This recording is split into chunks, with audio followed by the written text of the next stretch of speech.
Hello, this is Sultan.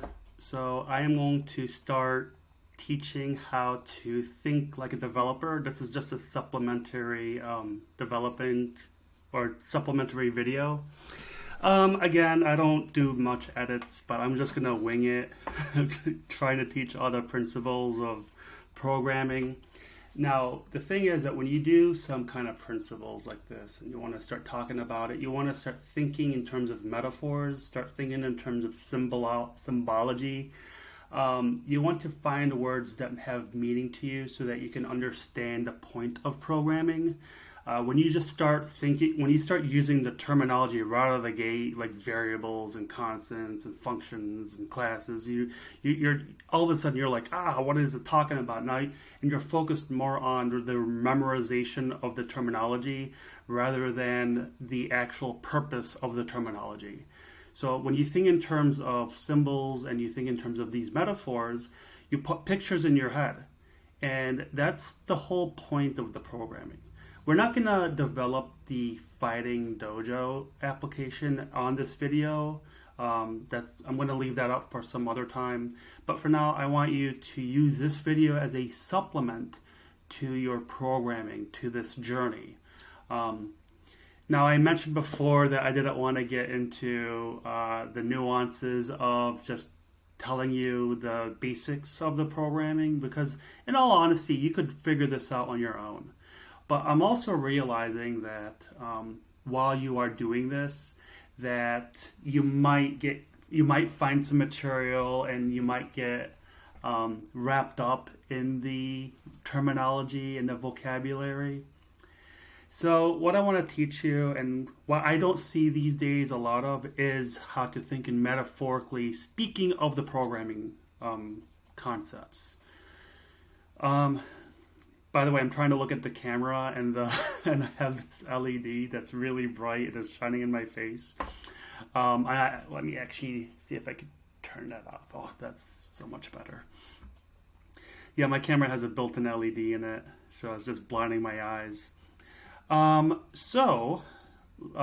start off with our first file. And like I said, I'm just winging this.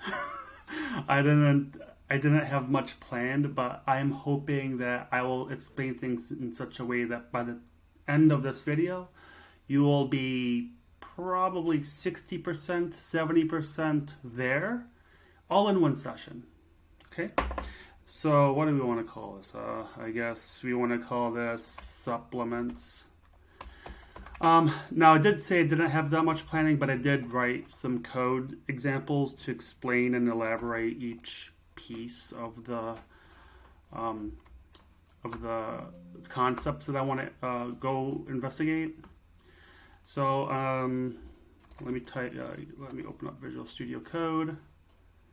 There's our Fighting Dojo application. I want to open File, Supplement. Yes. All right. I hope you guys didn't have a hard time trying to get Python up and running. Last session, I kind of showed you where to go to get all your interpreters and what IDEs. Some people are using PyCharms, other people are using idle. I prefer Visual Studio Code. It's just an IDE that has an extension that will read off of the Python interpreter. In order for it to understand the syntax and all the methodologies involved. So let's get into this.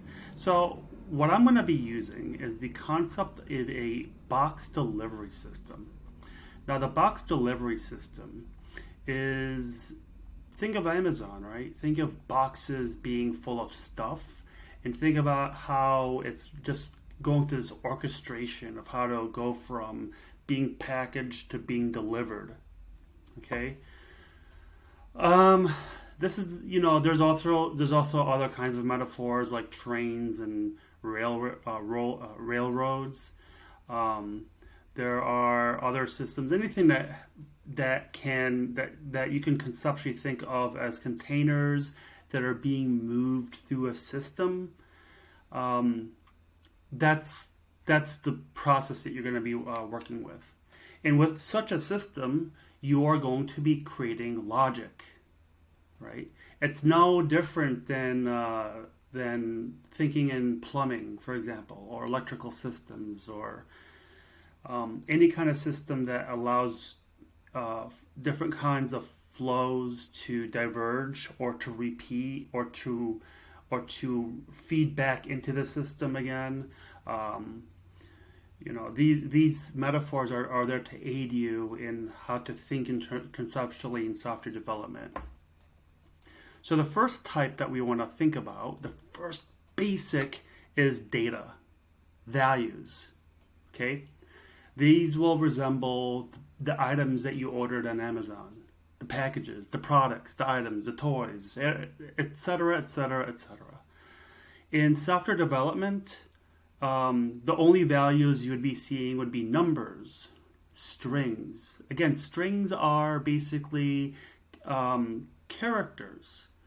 The reason why we call them strings is because they are strings of characters. So think of a necklace, and the character would be 0, 1, H, T, Z, B, whatever alphabetic letter there are, and any kind of number. They'll be wrapped in quotations, and you'd put a thread and a needle through all these to come together, and as you hold it together, you'll see the word formed on that necklace, and that's the string. Okay? So when you think of strings, you think of these characters that are wrapped with a quotation. Other values would be decimal. So you have something called integers, which are numbers. You have floating points, which is like any number that has a point in it. So it's like 2.5, 3.6. Those are called floating point values. And then the next basic is true or false values, which are called Boolean. So when you think of Boolean values, you think of true and false. So let's just show what that looks like.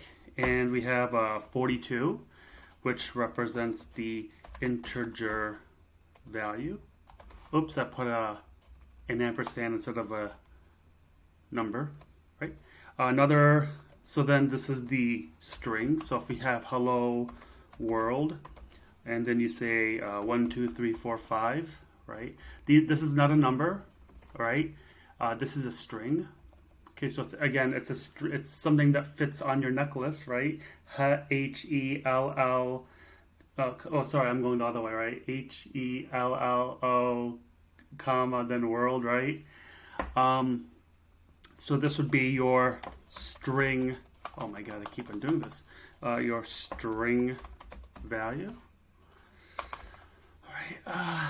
Let me push all this so you can kind of see how everything kind of fits.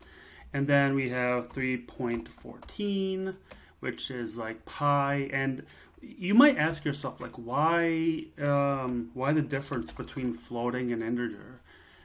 Because of the different concepts, right? You could do rounding on floating. You can do you're going into precision.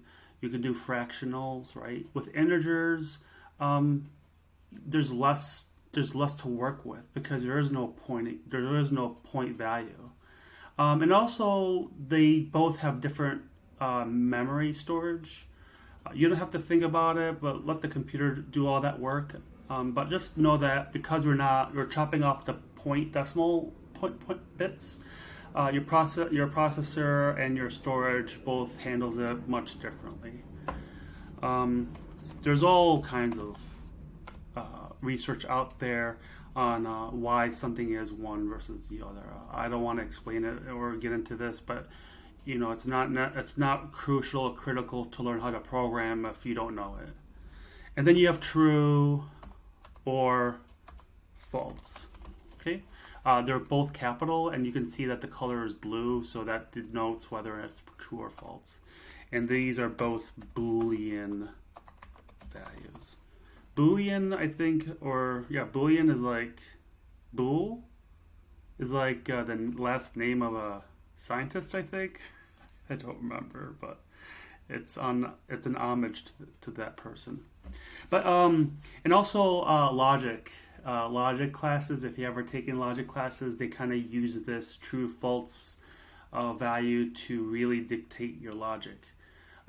True false is like the foundation of how your program will be built. Because your computer is all based on ones and zeros, right? 0 would be false, 1 would be true, and you have a bunch of these together to formulate larger complex values like hexadecimals and stuff like that. And when you do comparisons between functions and when you do comparisons later on down the road, you are going to be comparing whether something is true or something is false, which would direct the flow of your program, the execution flow of your program. So these are just values, simple, basic things. Okay, so values are, again, packages, products, items, toys, etc. In programming, it is numbers, strings, and by numbers I mean both integers and floating point and Boolean. Right? Let's say that these are the things that you're ordering into your system. Types of values. So when you look at a value, you're going to ask yourself, well, what type is it? When we order something from Amazon, we might say, this is a type color red. Like if I'm going to get a shirt, what type of shirt is it? It's a red color. It's a large. The material is cotton. The level is, I don't know what that means, but like level might be like a tier. You know, like if you're ordering some kind of classed structure product, it might be like this is level 1, level 2, level 3, level 4, maybe in terms of like where you are in ordering maybe learning materials, right? But types are what explains what type of values you're ordering, all right? When we did these types here, it was kind of built in. So 42 is a type integer. Let me see if I can I go in? Oh, there we go. Let's bring these numbers in. So hello world 1, 2, 3, 4, 5 is a type string. 3.14 is a type floating point. True, false, the type of both of these together are type Boolean. Okay, so that's what types are. And when we talk about type safety, or these concepts of type safety or strongly typed, or you're going to hear these terminologies later on down the road. Types matter a lot. If you ever have a mismatched type,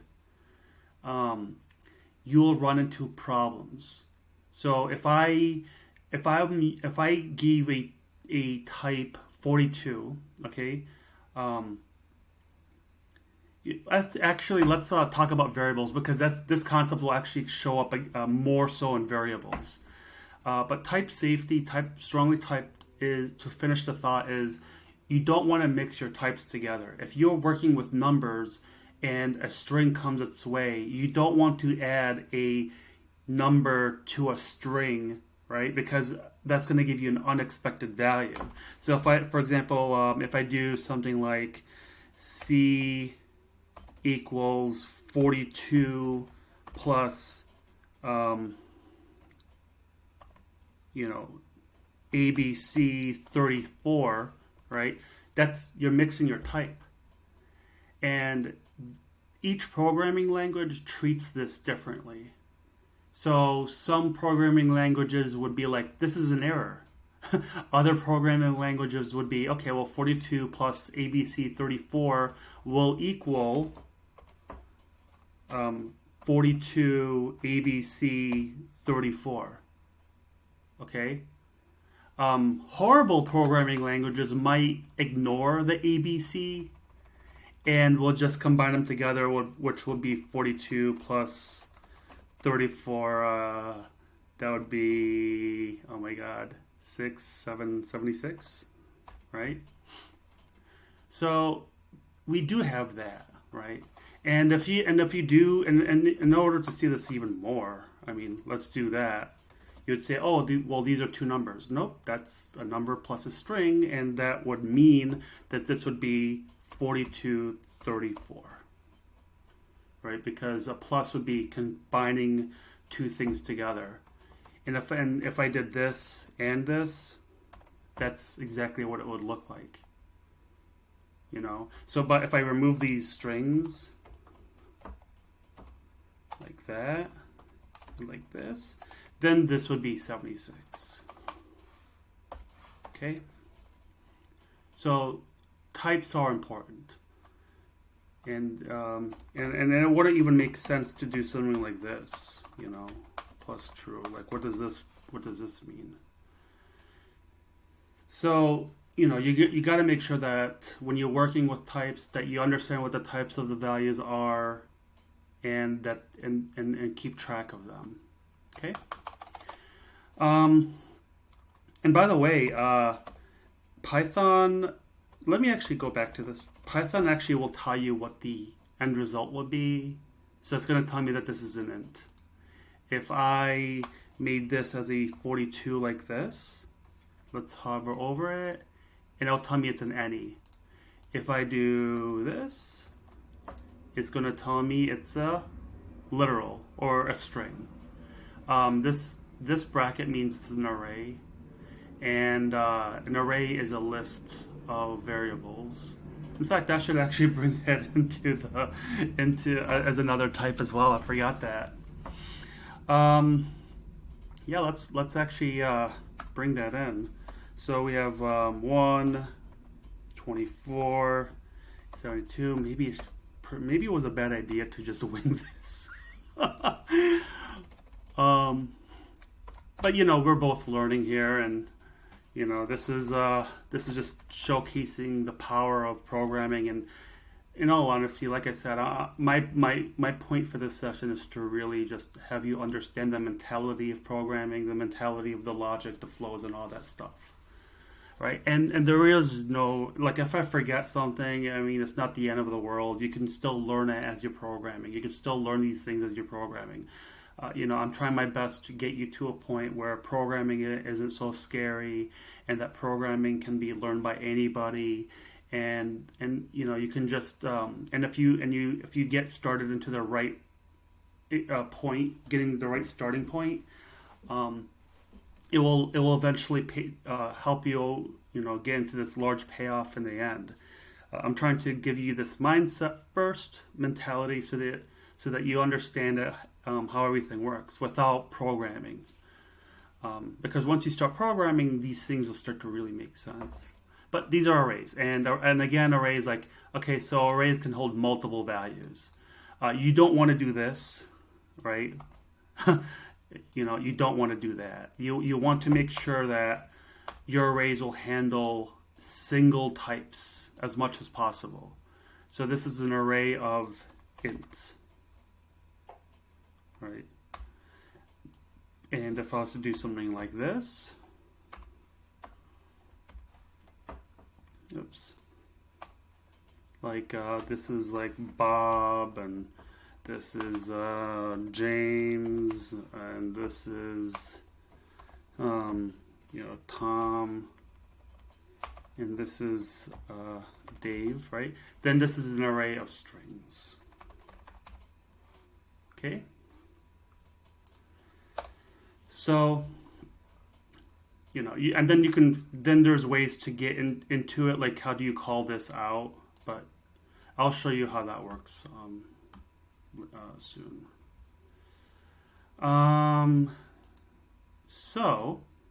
So we talked about values, we talked about types of values, right?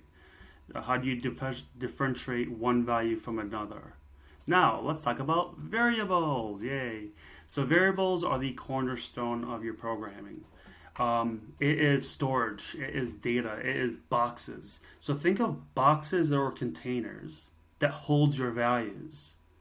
And you open this box, you take a number, which is 42 or Bob or true, and then you put it into this box. And then you close the lid. Okay? And if you have a lot of these variables, if you have a whole bunch of variables in your program, you're literally creating an internal database, really. When you're talking about memory or how much storage or memory a program is using, and you open up Control Alt Delete, and you see these. Let's do that right now. If I do Control Alt Delete, I can't do it in here. I'm using a VM. Let's see if I can pass this. Is there a way to pass Control Alt Delete into here?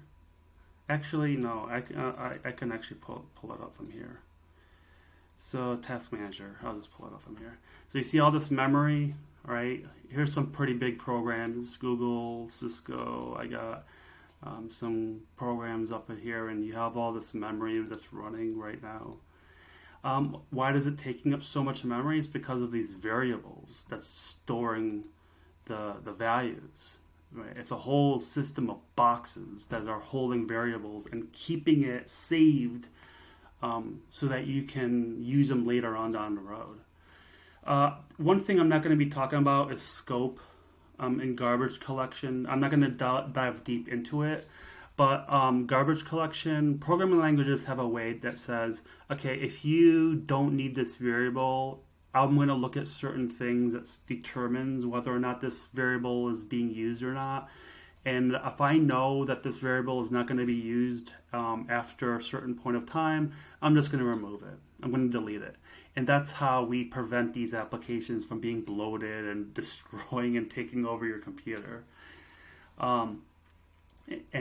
Programming languages and the IDE and all that stuff together, and all the applications as you're running, garbage collection is baked into it.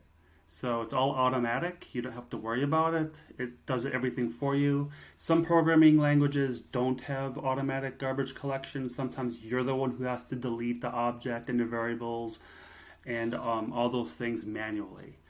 And with those systems, those are usually more efficient. And what I mean by that is you know when a variable is not going to be used anymore, so you can delete it yourself and knock out the memory leaks right out of the gate. With automatic garbage collection, you're depending on some factors or conditions that needs to be set before that thing gets destroyed. In our case, when we talk about scope, we're literally talking about whether or not something is leaving a indented piece of code, right? I'll show you examples of that scope in the Finding Dojo that we had last video. So as you see these indentations, that's your scope, right? So all of this belongs to this definition. That's your constructor. That's called a constructor method. And then all of this would be inside of this scope here, right? Here's another scope that's inside of this function. If I make a variable called C equals 24, and then I execute my code from here to here, and I leave, that C will be gone. It'll be deleted.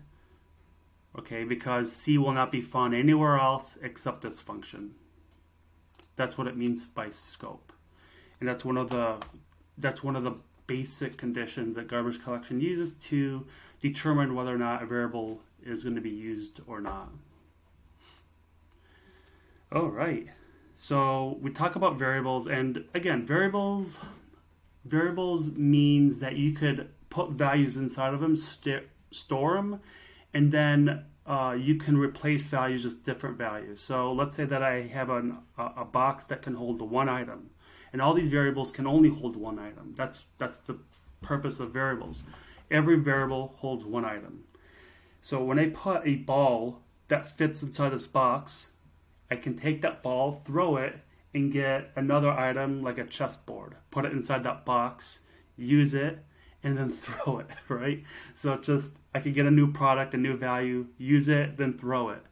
And the reason why we do, in our brains as a developer, you're like, why? You might even, let's say as a non-developer, why are we doing that? Why would we take something, put inside, and throwing it?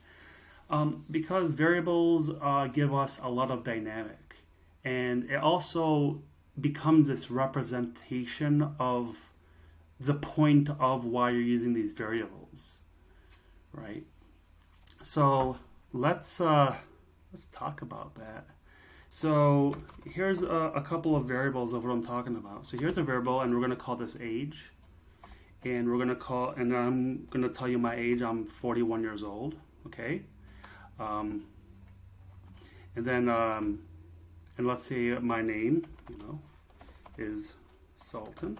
Okay. Now, I'm not going to be passing, the value Sultan around, and I'm not going to be passing the number around for age and name, but this would make a lot of sense if I'm going to pass in the variable, because with the variable it's going to change. So next year it's not going to be 41, it's going to be 42. But what remains the same in my code is the age. The box is what represents the values that's going to be manipulated. Again, only one value can be added at a time. You might be thinking, well, how about arrays? I don't understand this array part. Well, same thing. Arrays are actually single values. So let's say I have a collection of books, and I do that, and I have, Lord of the Rings, and I have Harry Potter, right? So this is only one value, which is the collection. The collection is the value. and inside of that value is books. So that's how you would add multiple books inside of this box, is by passing in a collection, all right? Maybe the collection would be the straps or the belt that would hold the books together. It could possibly be tape that goes around it. Maybe you don't want the books to be moving while you're shipping these boxes. But think in terms of that.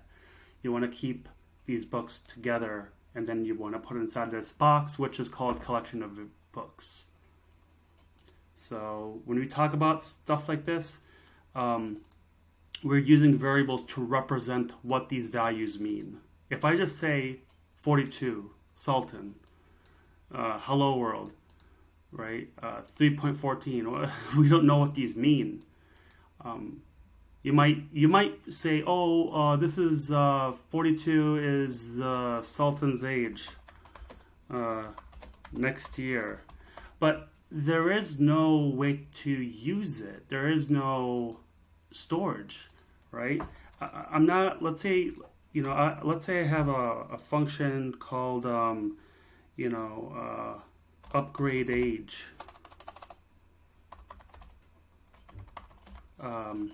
per year, right? How am I going to do this per person? Not everyone is 42 years old. Not everyone is 34. Not everyone is your age. And let's say I did put 42 everywhere in my program. Well, next year, do I have to go through every single file that I have that has a number 42 on it? No. If you save everything to variables, it abstracts away at that repetitiveness. So if I have the number 42 that represents my age everywhere in the program, and I want to talk about someone else's age everywhere in the program, then I would have to go through the code, upgrade or update everywhere where it says 42 with that person's new age. And then next year, I'd have to do the same thing with my age. 42 would be upgraded to 43 and 44 and 45. So the whole idea is, by having variables represent your values, right, then it's not a matter of updating the values everywhere. It's a matter of updating it at one place where you initialize your variable. This is called initialization.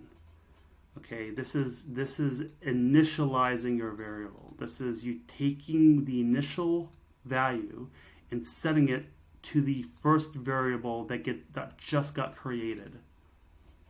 Okay, so that's why it's called initialization. Initial value.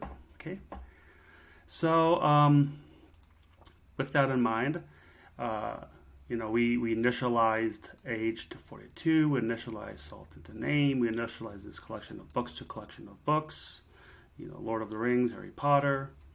And when we think of these variables, we're thinking about a box that holds one item, which is your value, and the value all has a type. Okay? And when you set your variable, you must make sure that you do not change the type of the variable that holds the values, right? So if I do have age equals 42, and later on down the line, I do one of these numbers, like 42 or 43, you don't want to do that. This age was meant to hold a number. And if you change the type to be this, like, okay, let me remove this again. See how I hovered over this, and now it's, well, it says age is literal 42, but it's really just a number. But I'm treating age as a number here. And when I replace that with a actual literal value, like 43, then age, the whole point of age just got different. Because when we talked about how we add values together based on types, the output changes. So you'll get unexpected outputs when you are running your program. Now, some programming languages can try to implicitly fix things by itself, and other programming languages would be like, no, you can't do that.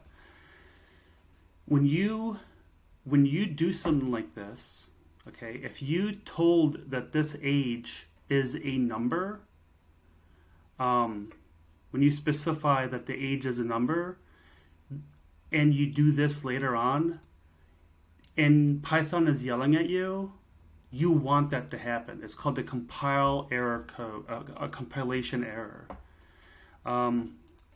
Actually, let me look up I only saw Python on how to put types, how to just create variables, but I never learned how to put types on Python or how to define types in Python. Python variables. So let me just look this up. And is there a way in how to do that? I'm looking for explicit types. How do you explicitly give it a type? So explicit variable type. See, we're learning together. Okay. Is there a way to do this? And I know that in C, but I'm more of a fan of strongly typed programming languages. In C#, for example, if you do this, string C equals 42, the programming language is going to yell at you, which is what you want. You want, because if you get, the more the programming language yells at you for errors like that, the less likely you're going to encounter errors when you're running your program. Okay. I don't know. See, this is the problem with learning how to program on the fly, because sometimes when you're doing your research, you just see a whole bunch of links that just tells you how to use a variable.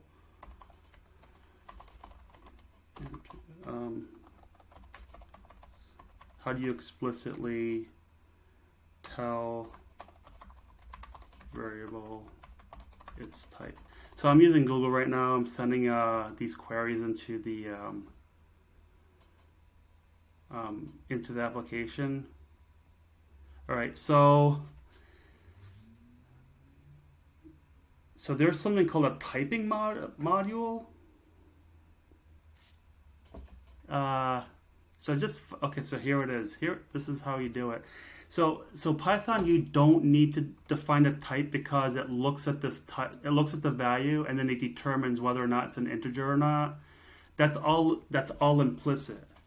So, when you look at this, you could totally tell that this is a string, mostly because of the quotation. And then what happens is the variable looks at that, and they don't say, well, that's a string, man. Bro, or, person, whatever. If you have an age, then it says, hey, look at that. That's a 42. Okay. So that's an int, but just by looking at the value. And it's not yelling at me when I do that. And that's, in my opinion, that's why I'm not a huge fan of Python. But Python is the easiest language to learn. It's one of the easier languages. That's why it's so popular, because you could just pick things up and understand how things work, and you don't have to worry about the syntax too much, because the power of it is simplicity. But really, in reality, so basically one of the things that I just found out was, okay, here's how you do it. So name, you put a colon, you put a name, or you put string, oh, there it is, string equals Sultan. Now let me see what happens if I do name equals 23. Will this yell at me? And no, it won't. That's totally unfortunate. Maybe PyCharms will do that, I think. Maybe idle will do something like that. Idle, IDLE. Maybe these other IDEs will yell at you if you're having a problem. Or maybe it's just my Visual Studio Code, which is not yelling at me for these things. But here I am. I'm telling it that this is a string, and I just gave it a different value, and it's not yelling at me. And that's something I'm not a huge fan of. So that's would be one of my first criticism. I would say that this would be an underlined red. Here it says, hey, you can't change it, and then change it to something else, which would force me to say that this is 23 or something like that. Okay. Again, managing your types, making sure that you understand what the variables are, like the type. If you make your variable a string, when you pass it the value of string, you are less likely to run into runtime errors. And why is runtime errors so bad? It's because they're more difficult to fix. Would you rather have your program tell you all of your answers in a list, which is compile errors, or would you rather wait and let the program yell at you that something is wrong and not tell you exactly what that is? Right? Which one would you pick? I would rather pick a list of compilation errors first. Let me take care of all those problems first. Let me run it, and then see everything. And again, it's probably just my environment. I'm pretty sure there are a lot of tools out there that will prevent something like that from happening. Okay? All right, so let us go on to the next part. So these are the most basic pieces. We have values, again, toys. We have type of values, which is the types, which is whether it's a number or a string or a boolean. We have variables, which are the boxes that holds these values one item at a time. And now we have the next big piece, which is expressions. Now, expressions are basically, let's see here. Expressions are basically taking inputs and giving you outputs. That's basically it. It's a robot, it's a processor. If you're given an input, do some operation on it, get an output out of it. And one of the most basic expressions you've probably ever seen. Oh, I just typed in something weird. Let me close that. One of the most basic expressions is the addition. So we take A equals A plus B. That's an expression. You're taking this, you're taking an input A, input B, doing something to it, and getting back an output. So it's going this way. Just like the assignment where you can take this and dump it in here. When I did age equals 41, right? I'm taking this value and I'm putting it into this variable. I'm taking this collection of books and putting it into a variable called collection of books. And again, you can name this whatever you want. And in fact, if this is too long, you could just say collection, like, you know, call of books, or maybe even set of books, or you can make it even smaller and just call it books. Okay, very easy to rename variables. So if A equals 2 and B equals 5, right? Then I take 2, put it into A, 5 into B, take A, which is now 2, put into here, take B, put into here, and that's 5, so it's 2 plus 5 is 7. Okay? That's how expressions work. Another expression is using a function. We didn't talk about functions yet, but here's a built-in function called len, L-E-N, and that will take the length. It'll give you the length of everything inside of this. So if my name is Sultan, it'll take 1, 2, 3, 4, 5, 6. It'll count 6 letters, and it'll return back that. So it'll return back 6. And if I put in like that, there'll be 7, then 8, then 9 is, awesome. It'll take all these letters, count how many characters are in here, and it'll give me back that length. Okay, so that's another expression. So so if I want to really make it better, put everything into a variable like that. Copy this out like that. Put this here.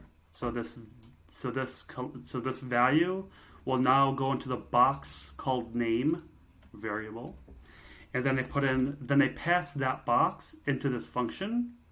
So this is the input, and then this function will produce an output that will go back into length. Okay.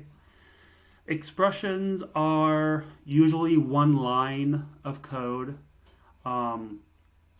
It will always take an input. It will always give you back an output. That's what an expression is for. That's all an expression is. Okay? You take inputs, you do something or not, or save them or whatever, and another one would be like adding things to this array would be another expression, and you're giving an output to put into that variable. Okay?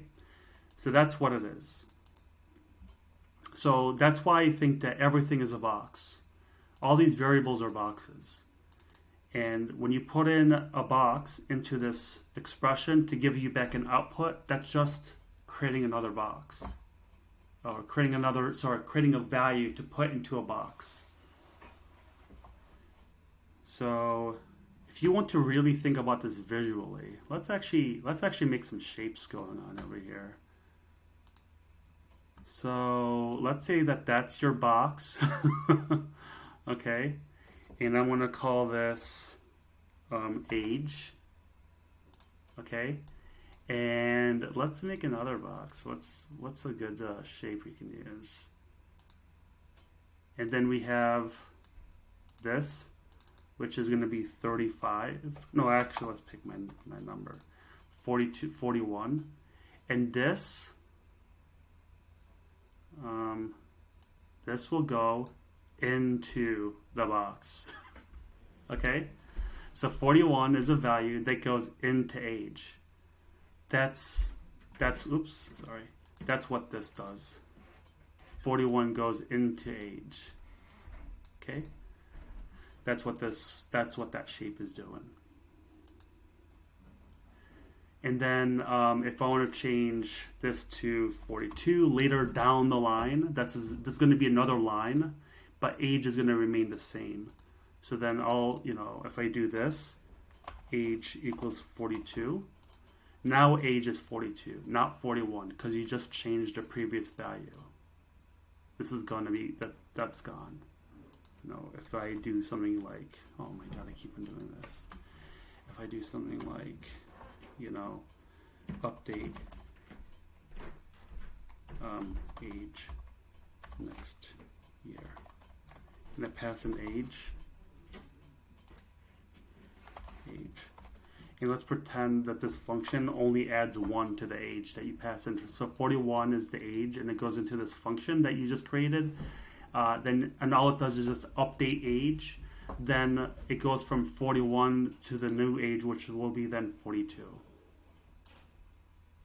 Okay, but again, I'm always jumping to the gun because function is down here, but we still have to clear these out of the way. So we talked about variables, type of values, variable, and and again, this is all this whole system.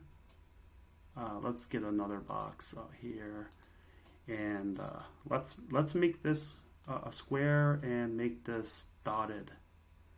Can I make this dotted? Can I make this into a dotted shape?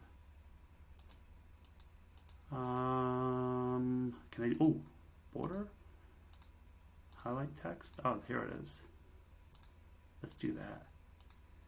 And this is just. This whole thing is going to tell you that this is an integer, right? So that's basically it. All this time, this 47 minutes, is basically just saying that in general. So here's a box called age. I'm taking this, whatever represents 42, and I'm dumping it into age, and I'm making sure that everything is an integer. And then when you take expressions, so we could say operand 1, and then I copy this.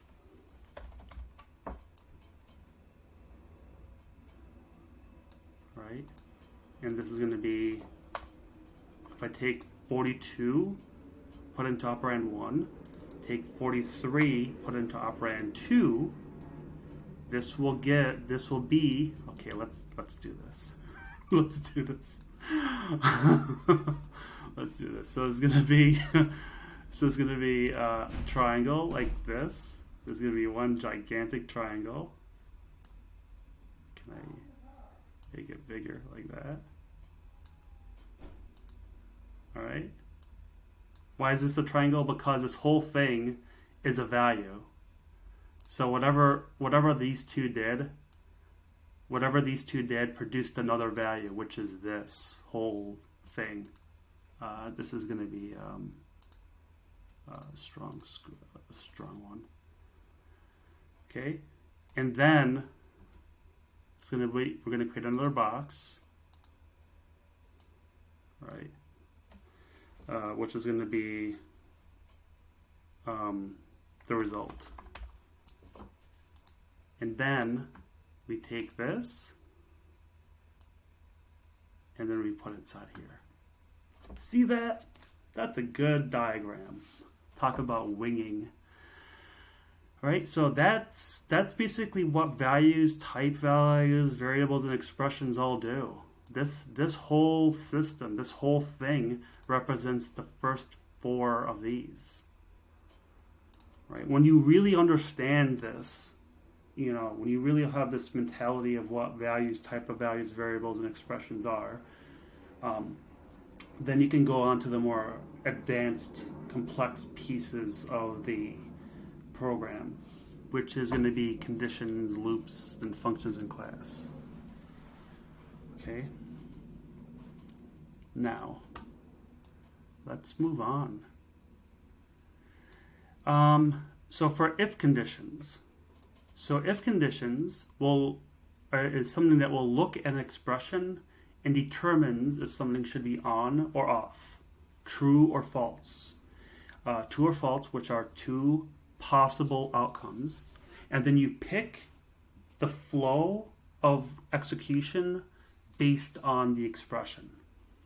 Now, here I talked about how an expression is inputs that give you back an output.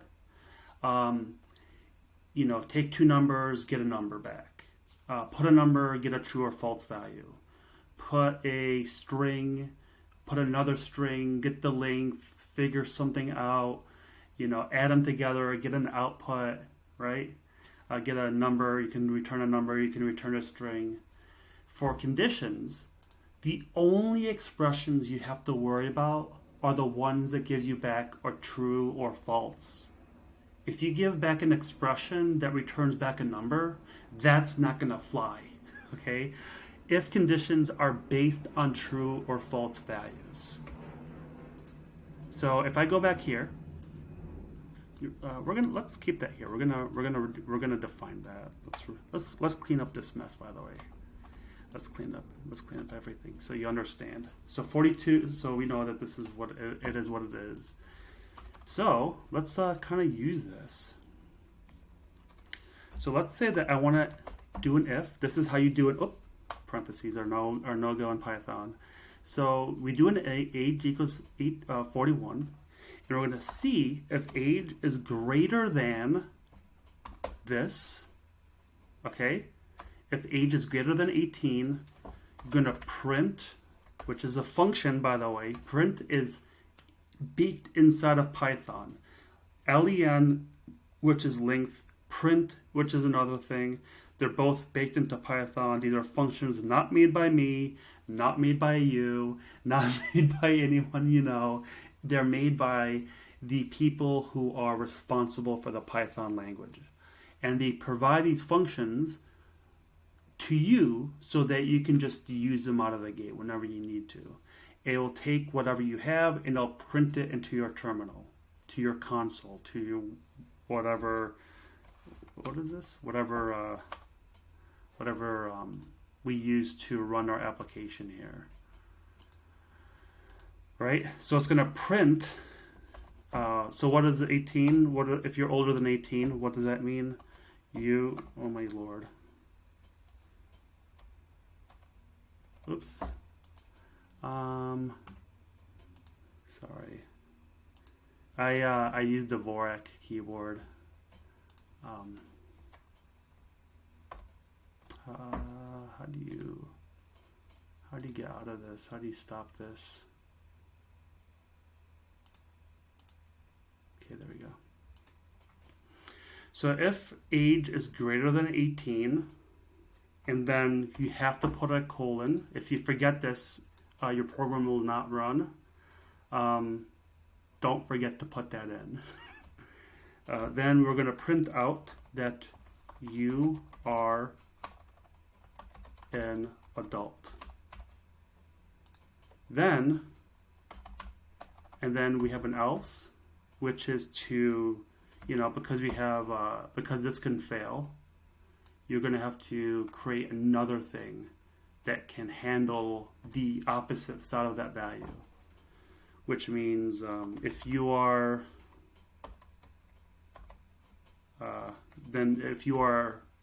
opposite of this expression, so if you are 41 and you're older than 18, then you are an adult. But this for an if condition, okay, let me just say this. This will work, okay? If you pass in 41 and you go through this age and this is true, then this expression will work. It will tell you like you are an adult here, okay? But what happens if I pass in 17? 17 goes into this age and now it fails. Nothing will be printed. Let's say you want to tell the terminal that you are a minor. So when you say that, this is almost like English, if else. If this is true, then do that. If not, then do this, right? Else print you are a minor. Okay. Again, in our Fighting Dojo, we've done this already.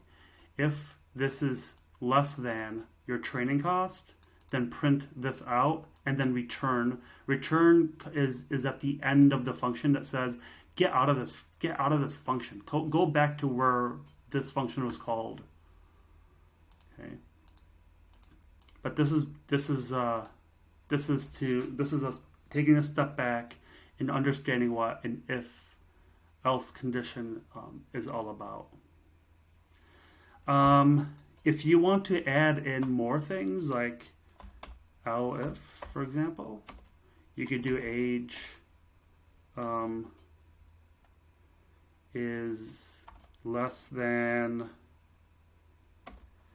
greater than 21 and age is less.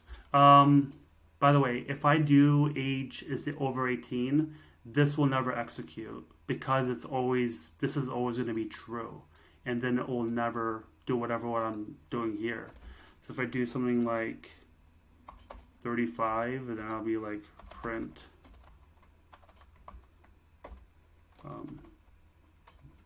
you are middle age. Not 35. No. Let me make that up. Let's go 55 over here. Let's say that this is 30. Let's say 35. You're middle aged. Okay. Colon. Yeah. So if I have age, if I say that I'm 41, and I go here, it's going to say, well, this is true, and it'll print this up, and it will ignore everything else. It'll just go straight to the final thing. You know, it'll say print and and program or whatever. You know, if I say this, it'll say you are an adult, and then end of program. That's basically what's going to happen. So you have to find out. So you have to say something like, if age is greater than 18 and age is less than 35 or equal. Okay, so that means if I have 41, then this is not going to be true, and this is going to be true. Okay, and then it'll be age. It's 41. This is false. This is true. So I'll print this up, you are middle age, and then I'll just jump to the run. So you are middle age, end of program. Okay, so that's what conditionals are. It reads the expressions that you pass. It will look to see if it's true or false. If it's true, execute the statement that defines that truth. And if it's false, it will just go on to the next expression until there's no more expressions. So if this is 17, like that, it will say that this is false, this is false, this is a catch-all. So if this is false, then it'll print this out. You are a minor, end of program. That's what these conditions do. Okay, now loops. Oh, if you want to, do you want me to do do you want me to do a visual? Let's do a visual. So you can do some comparisons. So we have our box. Okay, we're going to put in here. Actually, let's do this. So we're gonna get all of this in like that. Actually, boom, boom, boom, boom, boom, like that. We're gonna bring that in. Okay. This is gonna be a Boolean. Okay. 42. Actually, that's not going to be a Boolean. This is we're creating an expression that will return a actually this whole thing actually. So let me bring this whole thing in like that. Okay, So this is going to be our if condition with the exception that this here is a Boolean. Okay. So let's, can we shrink this whole thing? Can we make it small? Let's see if, yeah, we could totally make it small. That's so cool. Awesome. So that's what we're doing here. We're taking the, these integers, or 42 into operand, 43 into operand, but maybe maybe we're not adding, maybe we're just comparing. Maybe we're doing something that looks like this. Is this equal? Is this greater than and equal to? Right? Whatever operand is in here. And then you can do your and or operator, which is like, and or, right? So you have this, something like that. Ands and ors are basically two operators that compares Booleans together. So if this is a number, if I did 1 plus 2 equals 4, I can't do 4 or 5. It doesn't make sense. It has to be true or false. True, false or false. True or true. Okay, so if I said 42 is greater than or equal to 43, then this is false. Or I can say, like in here, can I zoom in further? Let's say that this is 65. I hope you can read this. I hope so bad you can read this. And this is 43, okay, or 43. And then I say something like equal, right? So is 42 greater than or equal to 43? Yes or no? So it's no. 42 is less than 43, so this is false. And then we say, is 65 equals 43, so this is false. So the whole thing will be false. This whole expression will be false. Okay, now if I say is 65 equals 65, then this is true. So this is false, this is true, so the whole expression will be true. Why? Because you're saying, is this expression, is, when you do an or operator, that means only one of them can be true to make the whole thing true. At least one expression has to be equal to true to make the whole thing true. If this is for ands, and again, this is all available on YouTube, on Google, if you do your research. This would be false. So if I did an and, if this is false and this is true, then the whole thing is going to be equal to false. That's how ands and ors work. Okay. What were we talking about again? Oh, loops. So, okay, so we have to define our flow, right? So, all this means is, let's make this circles, true. Oops. False. Okay.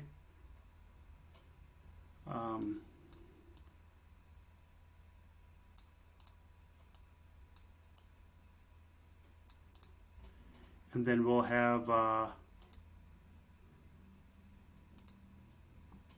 something like this. Process 1 or process 2.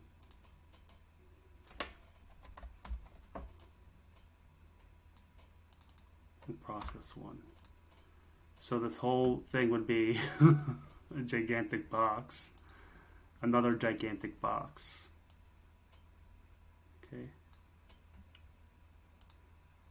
And the output of this would be, this and this.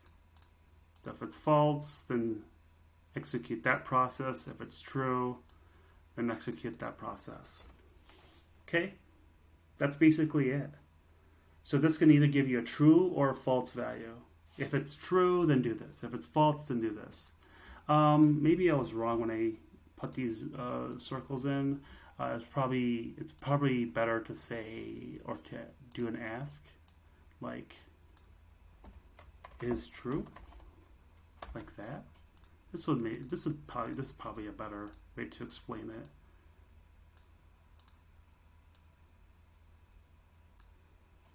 And then this text would be true, and this text would be false. Okay. Yeah. So basically, we're giving a pretty efficient way of teaching how to program. It's been 1 hour. This is essentially 5 months of programming, of learning how to program at a school, or maybe not 5 months, maybe a couple months. But this is essentially like 70% of programming right there. We're talking about variables, values, types of values, expressions, and now the conditions. So, loops. Loops are repeatable processes. They are the same as an if condition. The only caveat is if it's true, then repeat what you just looked at. If it's false, then leave the loop. Can't get simpler than that. The only difference is, well, that is the difference, but when you're working with loops, you want to prevent yourself from running into the possibility of running into something called an infinite loop. An infinite loop is when the condition is always true and it will never leave. You'll never leave the line of execution. So that means if I created an expression here that's true and another expression here that's true, and I'm always saying that this is true. Whoop, I forgot this little error. And I never, and this whole thing goes back into this process, this feedback loop. So basically you're doing this. This is what you're doing. That's what this definition is saying, right? If it's true, then do a process and go right back. Otherwise it's false, then just fall through. Okay? So if it's true, then repeat. If false, then leave the loop. But here we're not changing anything. This 42 will always be 40. This operand 1 will always be 42. This operand 2 will always be 43. This operand 1 will always be 65. And this operand 2 will always be 65.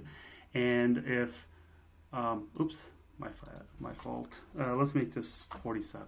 47 is greater than or equal to 43. So this is true and this is true. 65 equals 65. 47 equals 40 is greater than or equal to 43. So this is true and this is true. So the whole thing is true. So go into here and then it will loop back up and it will repeat the process. So because nothing is changing this truth, it will always loop. It will always keep on running. Actually, this is how games work. As long as you're alive in the game, right? Don't end it, right? As long as you have more levels to go in your program and you're still alive, don't end it. As long as you did not hit the exit button, don't end your program. That's essentially how most programs run. They use this loop to keep on having your program running to prevent it from closing. But there has to be a way where you're going to eventually close it. And the way you do it is you have to change one of these variables in your expression in order for it to be false. That's it. So if I have this process, so one of these operands has to exist in this process that will eventually change the value in order for it to finally ask it the final question if it's false and then leave. Okay, So let's witness this.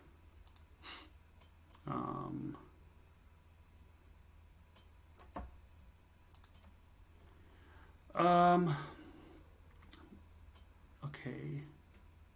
So let me do a while. This is called a while loop,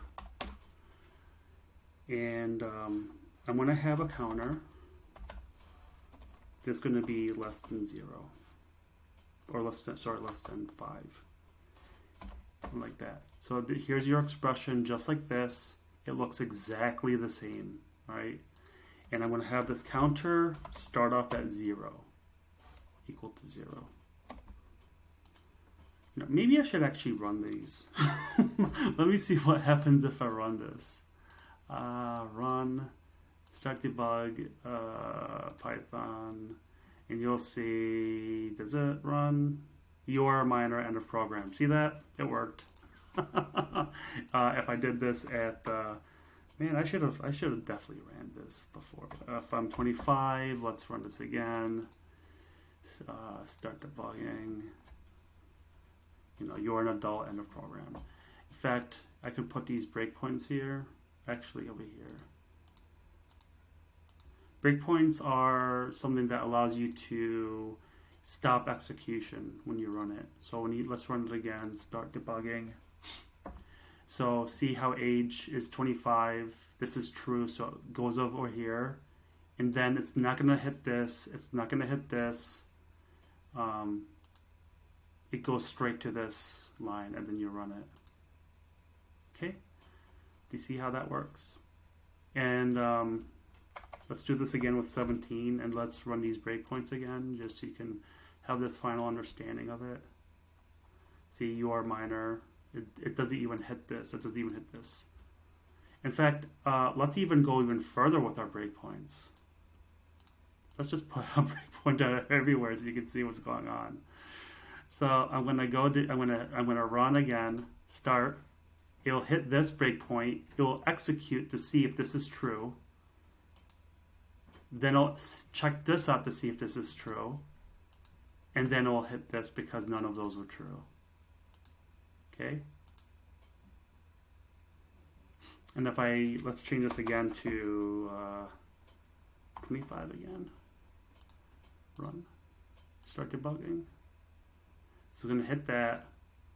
This says you are an adult, and then it's going to go to the end of the program. Okay, that's how this works. All right, so let's. So now you know how if statements work. Congratulations. So for our loop, so I want to do counter equals 0. Very easy. We just created a counter variable with the value of 0, and because we know that 0 is an integer, there is no quotation. It's not a true or false value, it's an integer. There is no point value. We know what a counter is just by looking at that, and so does Python. Python is with you on the fact that that's an integer, and that counter is a variable that will hold that 0 value, and we'll keep it until it's changed. So we have while counter is less than 0, just like an if statement, okay? And by the way, I just hit the enter and it'll go straight to that indent. So it doesn't go over here, it goes straight to here, okay? Print, and that's the power of the IDE, by the way. That's why IDEs are very helpful, because they'll help you out build your program. We're gonna print the counter. We're gonna print whatever is inside of that. And then we're gonna take the counter, add 1 to it. So as long as this is true, it's going to execute this process. Otherwise, it's going to go to this process. End of loop. Okay? Right? Oh, sorry. I wanted to make this 5. Okay? So this is a very simple while loop. It's again, it's running on the fact. Okay, so let me delete this. Oh shoot! How does this work again? Shoot! How does this work? No. How do I go inside of this? Yeah, here we go. In Miro, I have to hold shift. Okay. Now, so let's do this.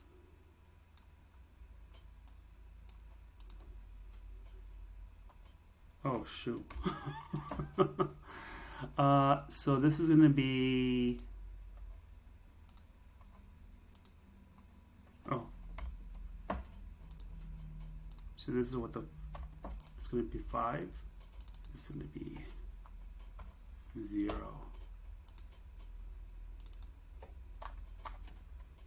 Like that. And this is going to be whether it's true or false. Oops, my bad. Like that. Okay. When I did the arrow before, I just realized that I should have had the arrow coming from a result into here. But that's basically it. So that's basically what we're doing. And then we're going to change the operand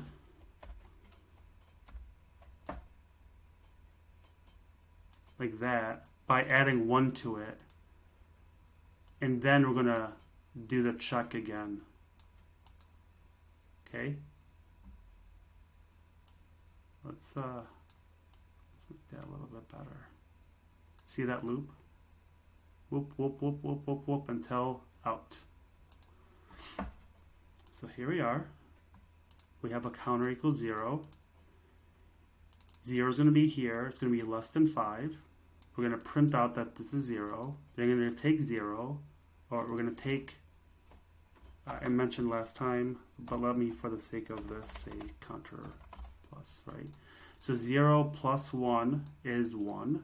And then we'll take this value, and then we're going to add it to the variable. We're going to replace whatever's in here with 1. Again, variables only hold 1 item at a time. You're taking the thing and we're throwing it away.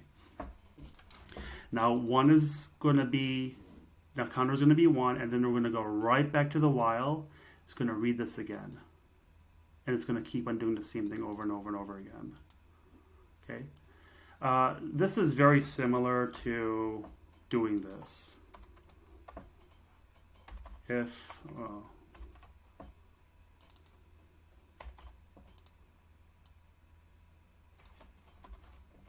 you know, it's very similar to doing this over and over and over and over and over, right? It's so similar. But as you can see, it makes the code so much longer. Okay, that's what this means. And again, I'm not a, you know, this is fine for readability, but as you become a seasoned programmer, then removing these two, that's the equivalent. That's the same statement. So this just says add 1 to the counter. So let's run it. Let's see what happens. So you run it, start debugging. Let me remove this so we could just see the whole thing running in general. See 0, 1, 2, 3, 4. And we started off with 0, you know, that's why it starts off with 0. If we did -5, let's see what happens. Run, start. It gives you way more. -5 all the way down to 4. If we did equal, let's say less than or equal to 5, let's keep it as the way it is. And you'll see that instead of it ending at 4, we're going to end on 5. So it's going to be -5, counting all the way up to 5. And let's go up to 10 from 0. And if you do that, start debugging, and it counts everything. And if you want to see how everything gets executed, right, let's do that. Let's run our debugger, start. It's going to hit the first one, put 0 to counter. Then it's going to check to see if 0, see that hover over, is less than or equal to 10. It's true, so it's going to print that out. That gets printed. It's going to add 1 to the counter, so that's going to be 1. It's going to print it again. See that? keep on going, keep on going, keep on going, keep on going. Boom, boom, boom. Boom, boom, boom. Okay? Just like an if statement. So there is another kind of loop which is different than while. It's actually at your preference to see how you want to do it. So with while, the problem with while is that you can easily run into an infinite loop if you didn't do this. So if I never did this, I am never going to count. I'm never going to update the counter to anything more than 0. It's going to run forever.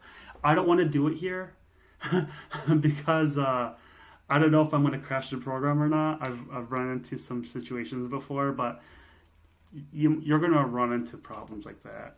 Oh, another thing I do want to show is you could even count by 2, by the way. So let's actually run that. Start debugging so you could see 0, 2, 4, 6, 8, 10. We can count by 3s if you want. Let's see that. Run, start. 0, 3, 6, 9. And of course you can count by 4, 5, 6, whatever. Okay. So again, you can see that it's crucial for the body to handle. And what I mean by body is the definition of this while loop, right? It's crucial for that to be the one that dictates how this expression will end. But there's another loop that prevents that from happening. There's another loop that says, okay, you're going to tell us how this is going to end. And you're going to tell us how you're going to increment. You're going to tell us the base condition, and you're going to tell us the final condition. And that's where this loop comes into play. So I'll just keep both of them up so you can see how things work. So again, I learned all of this, recently. I've done Python years back and a couple times here and there, but sometimes I just forget the syntax, and I just went back online and I just kind of learned how everything works. So if you're wondering where I got this information, it's you can Google it or use ChatGPT or whatever AI thing that can help you out with this. So I do for I. So I is the variable that just got created here in a range. Okay, range is a function provided by Python. I didn't write it. No one else wrote it. It's a function. And I'm going to pass in. So you can have a start, stop, and then your step range. So this is saying if I put in the number 5 into here, this is going to give me all of the iterations that are from the beginning to the end. So here it says range ij produces I, then I plus 1, then I plus 2, then j minus 1. This one is start defaults to 0, right? So I start off at 0, then the stop is omitted. So it's going to produce 0, 1, 2, 3. Okay, so if I put in a 5, it's going to give me 0, 1, 2, 3, 4. Okay, so here we are. It's going to give us 0, 1, 2, 3, 4. These two are synonymous. Okay. And then I'm going to print I. Okay. That's these two exactly the same.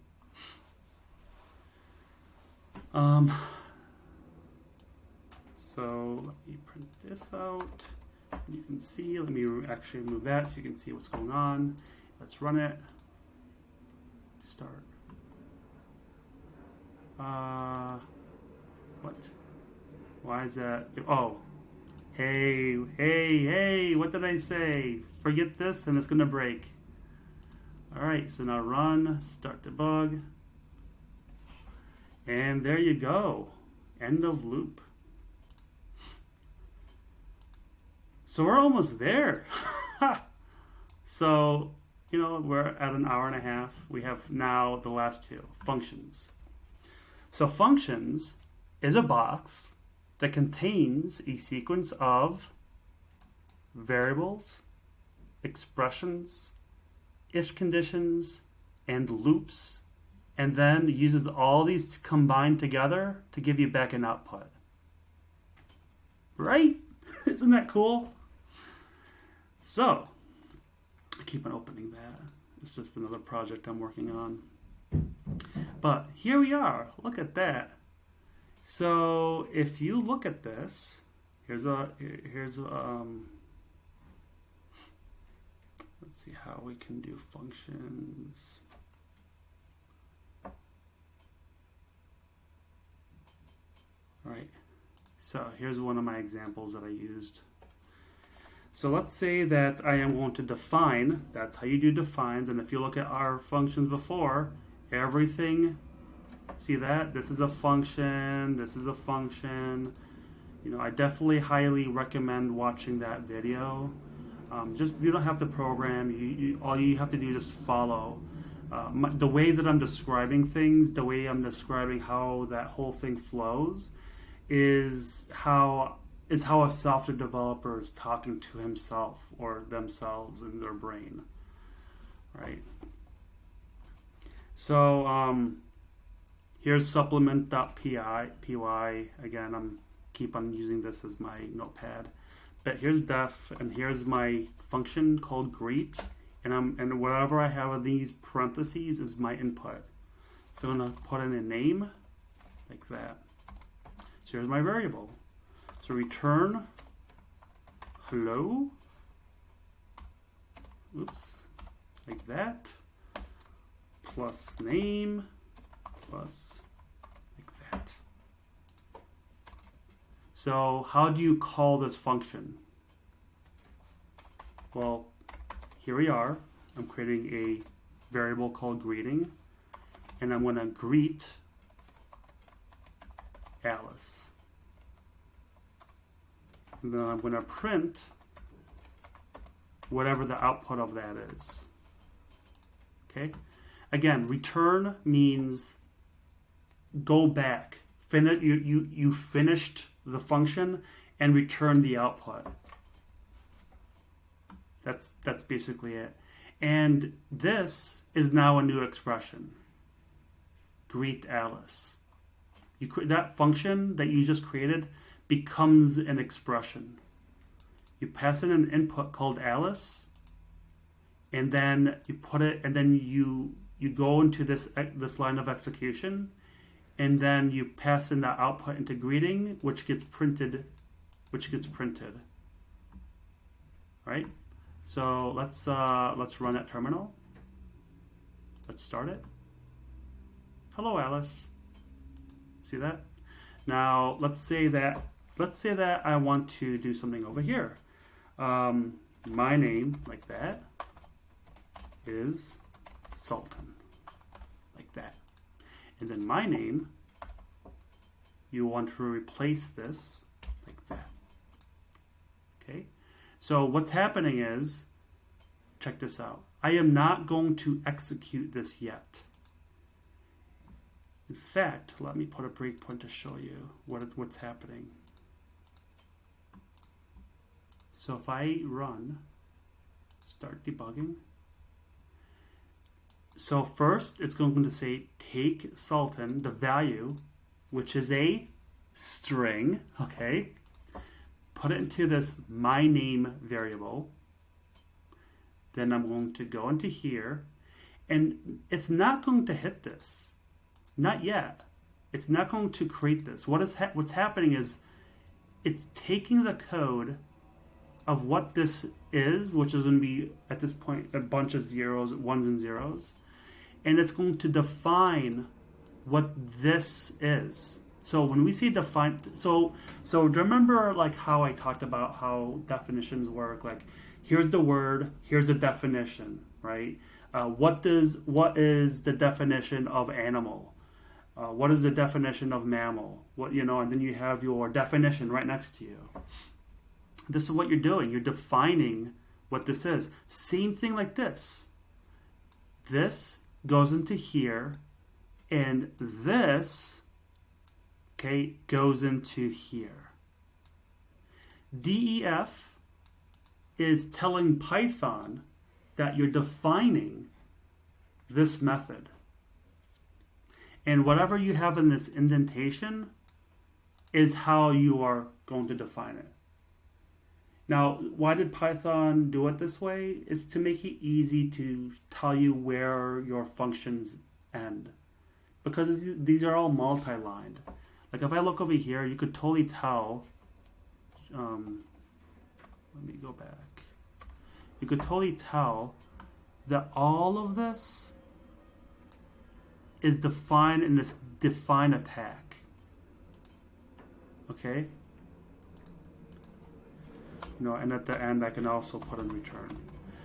Return whether or not you want to. Here's a thing about return.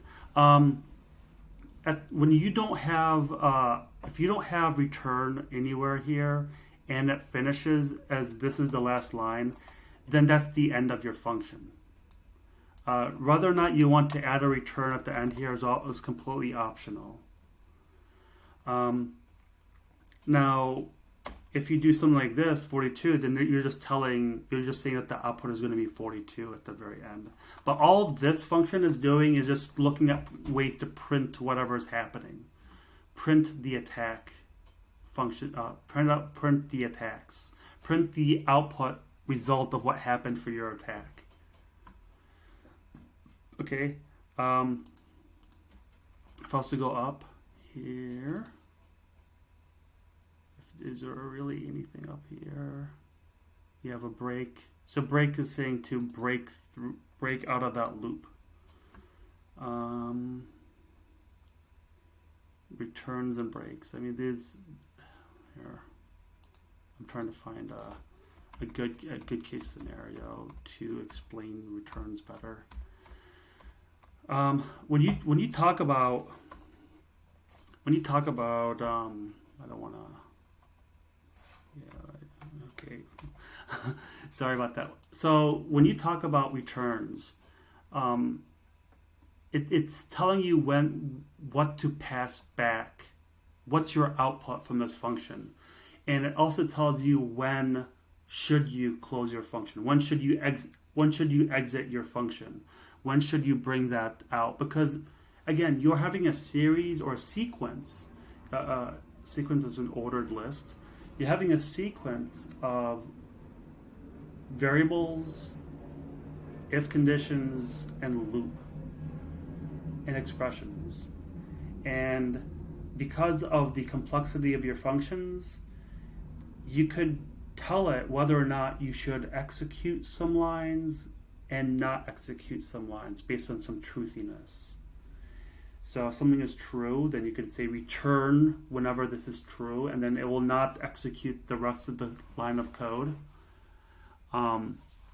So adding your returns throughout means that you can at your own will, depending on how you're defining your function, when can you leave this function and go right back. So let's still analyze this. I'm sorry I'm jumping the gun, but because I put this return here, I don't want you to feel left out about this syntax. But return says I'm going to return whatever I have here. It's my output. So let's continue, and you'll see that all it is just defining. It's not doing anything. See how it just jumped from define this greet into here? Now, because I have this greet here and I pass in my name, which is at the time Sultan, it's going to go right back to this definition. The name is Sultan. It's going to say hello plus Sultan. It's going to put all of the strings together, just smush them together, and then it's going to return hello Sultan. and then it's going to print it out. This is going to print to the console here. So here we go, hello Sultan. All right. So let's make this a little bit more complex. Let's hit Control Z out of all of this stuff, because I did say that there was a function back a while ago that said, you know, I'm going to increment my age. Let us copy this. Well, actually, let me copy all of this. Let me get out of this whole thing. I'm going to go right back. Where is it? Where is it?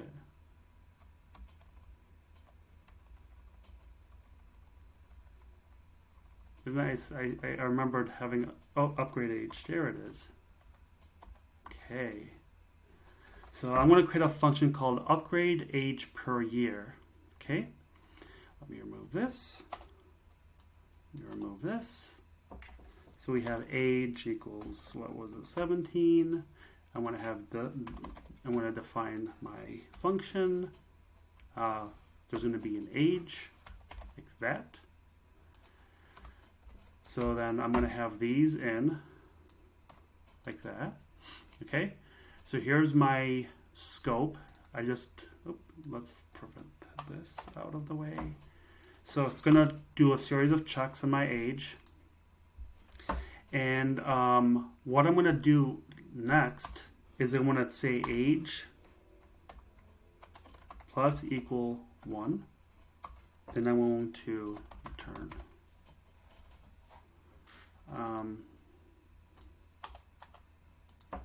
Like that.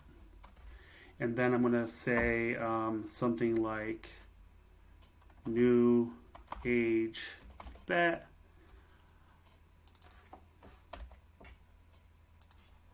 This, put this in. Okay.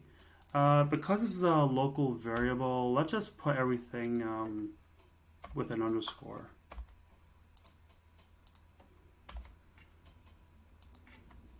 That, like that, and then like that. So we're going to keep age the same here. Oh,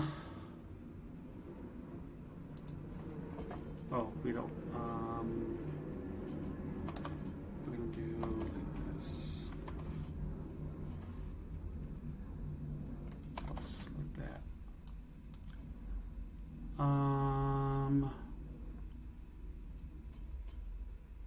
I mean, whatever. So it's going to be like that. It's going to equal age.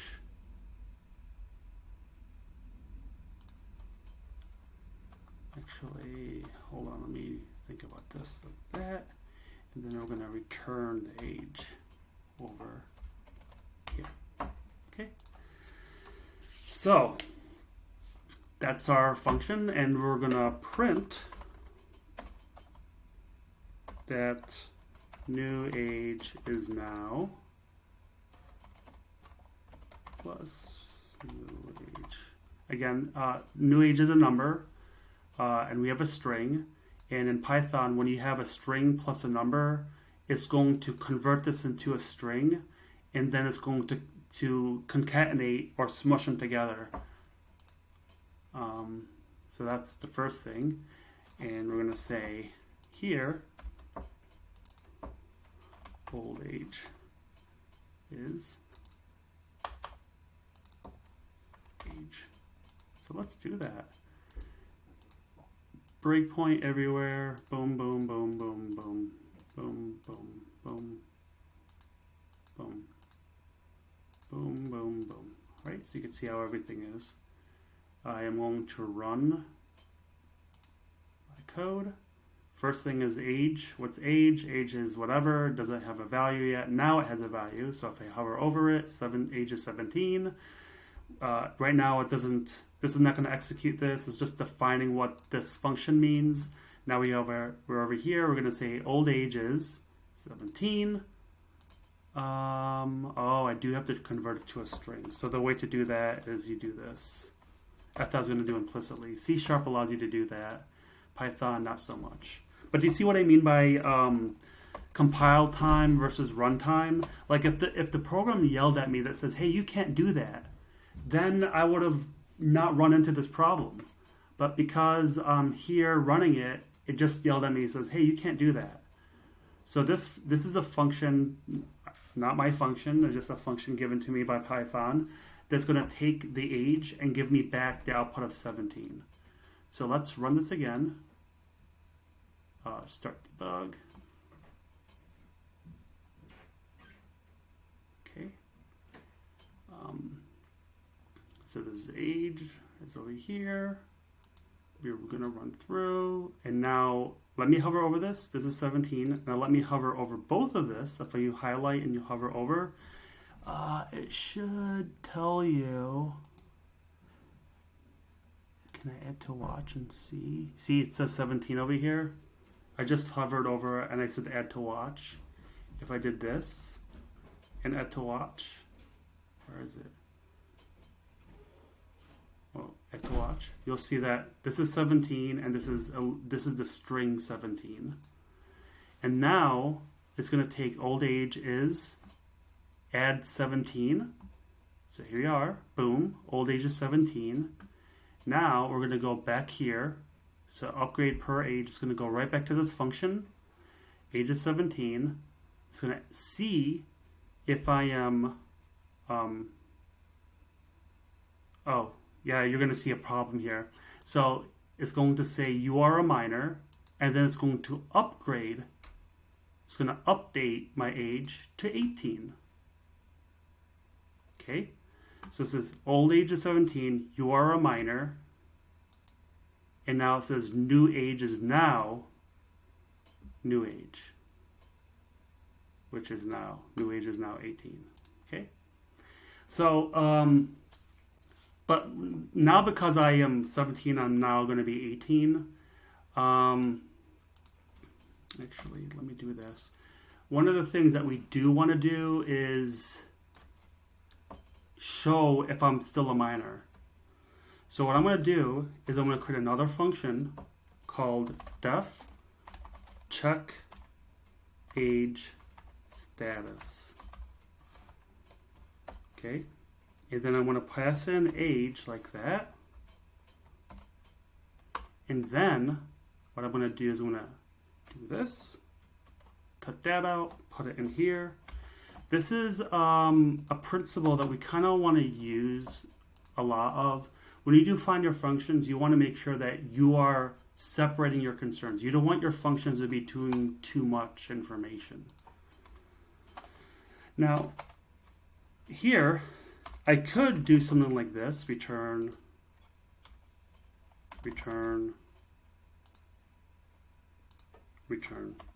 And what this will do, it will actually increase the performance because it's not going to be doing any more checks after that point. It's not going to check to see if this is true or this is true or this is true. Or will it? No, yeah, I don't know. Does it check?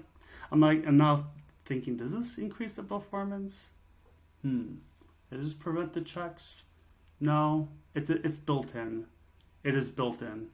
So if the if-else, like if this is true, it's just going to jump out of the function. If this is true, then it's going to jump out of the function. But I just want to put this return. I just want to show you what this means.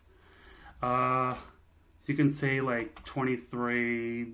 I just want to show you some silliness in this. This doesn't really mean anything. I just want to show you what's happening here. Or actually, true. See how this is? Oh, there it is. Oh no, that's never mind. When I thought I was checking to see the type, but I just realized that I was wrong. It's not checking types. So this is telling me whether or not I'm going to return an any or a number, like a Boolean. Or when it says any, it means anything. Give me anything. But if I put in this, let me see if it checks it out. Yeah, it doesn't want to let me know. See literal 34, 23, 45. See that 34, 23, 45. Yeah, it's just I'm just not a fan of the types of how it does this type safety. So with this, we want to now check every single time. So print, instead of putting it to a variable, I'm just going to call it right out. Like that. And new age like this.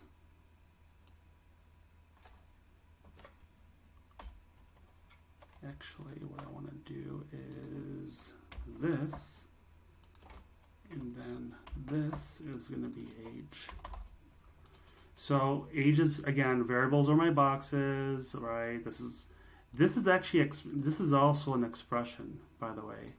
I'm taking the input of old age is, and then I'm taking the input of age, putting it into a function to convert it into a string. Then this whole thing is going to be another expression, which is this string plus the output of this function, which is a string, put them together to print it out into a terminal. So this input is also an expression. Again, inputs do something, output.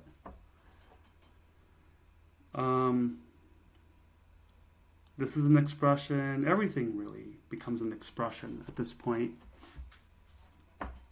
So we have this upgrade age per year. We are going to upgrade the age by 1. Then we're going to check the status, and we're going to return a silly number. So let's put that in. Boom, boom, boom. Let's put this everywhere.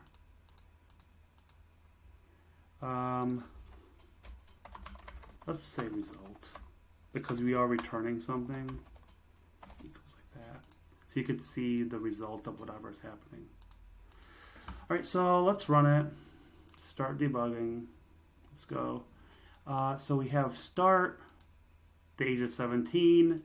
We just defined what upgrade age per year is, which is everything inside of here. So if I don't know, if I hover, will it tell me something? Special variables?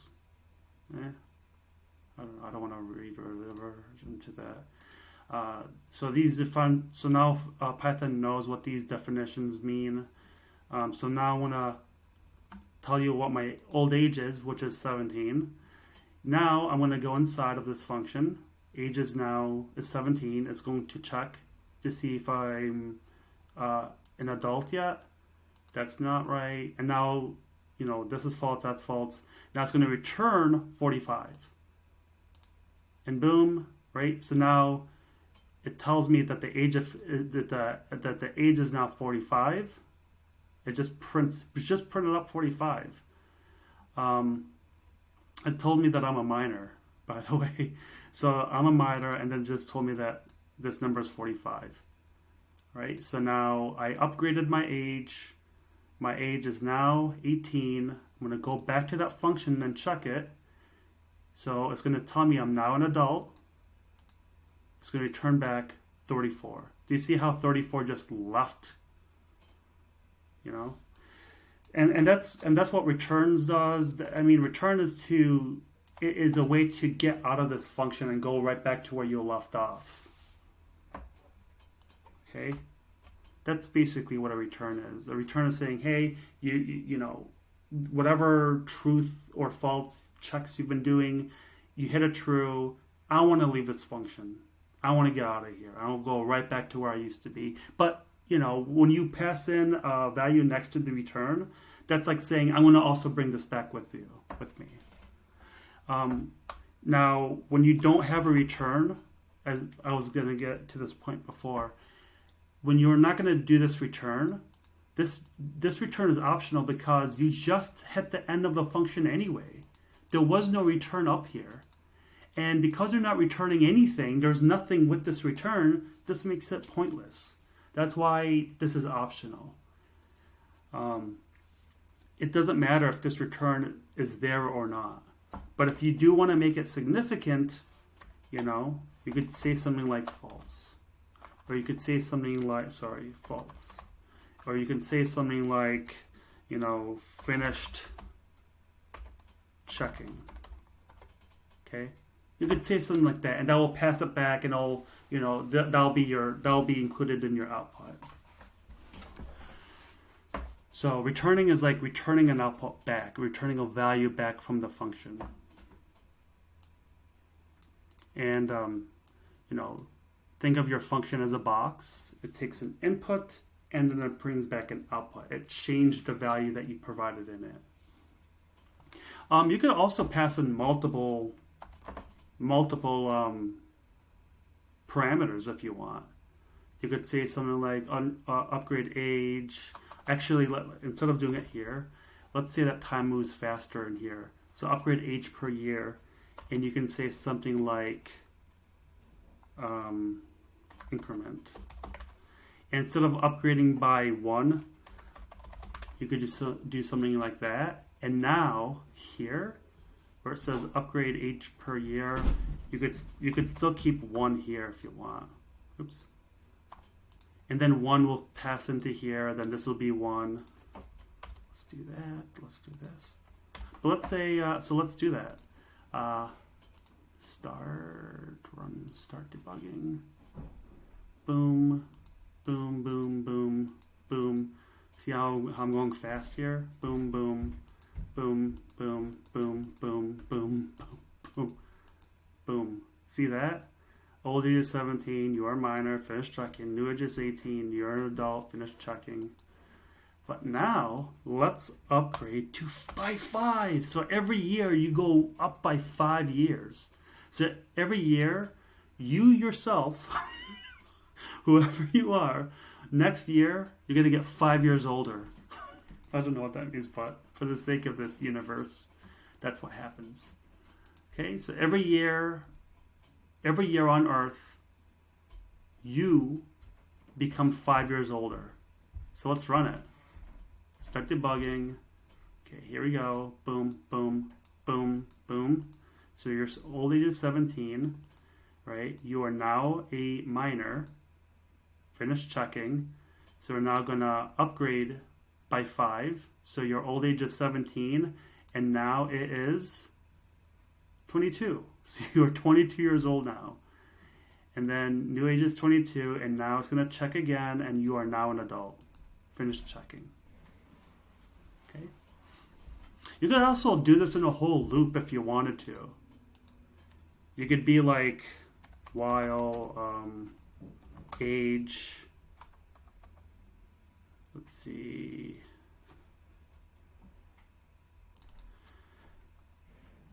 Let's see how to do this. We're not going to create any new variables. We're just going to upgrade the age over and over. 1, 2, 3, 4. Or tab, tab, tab, tab. We're going to remove these because this.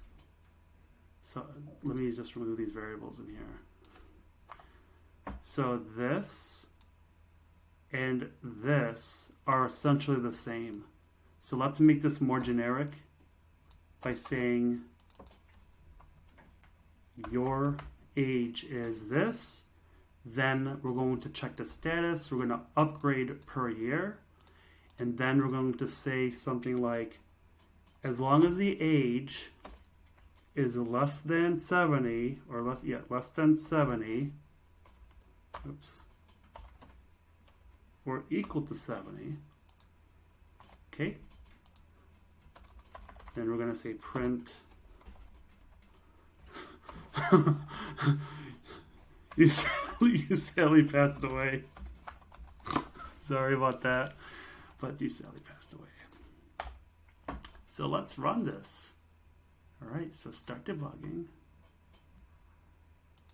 So we're going to go down. Boom, boom. So your age is 17. You are a minor. So you are going to do this again. Did I upgrade? Oh. Uh-oh. So 17. Uh-oh, we're hitting something called an infinite loop. My age is not changing because of this. That's why. Let's stop that. See, we're running into an infinite loop. This is going to be you're going to be 17 forever.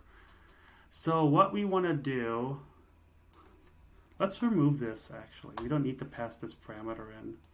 Let's move this because this is global.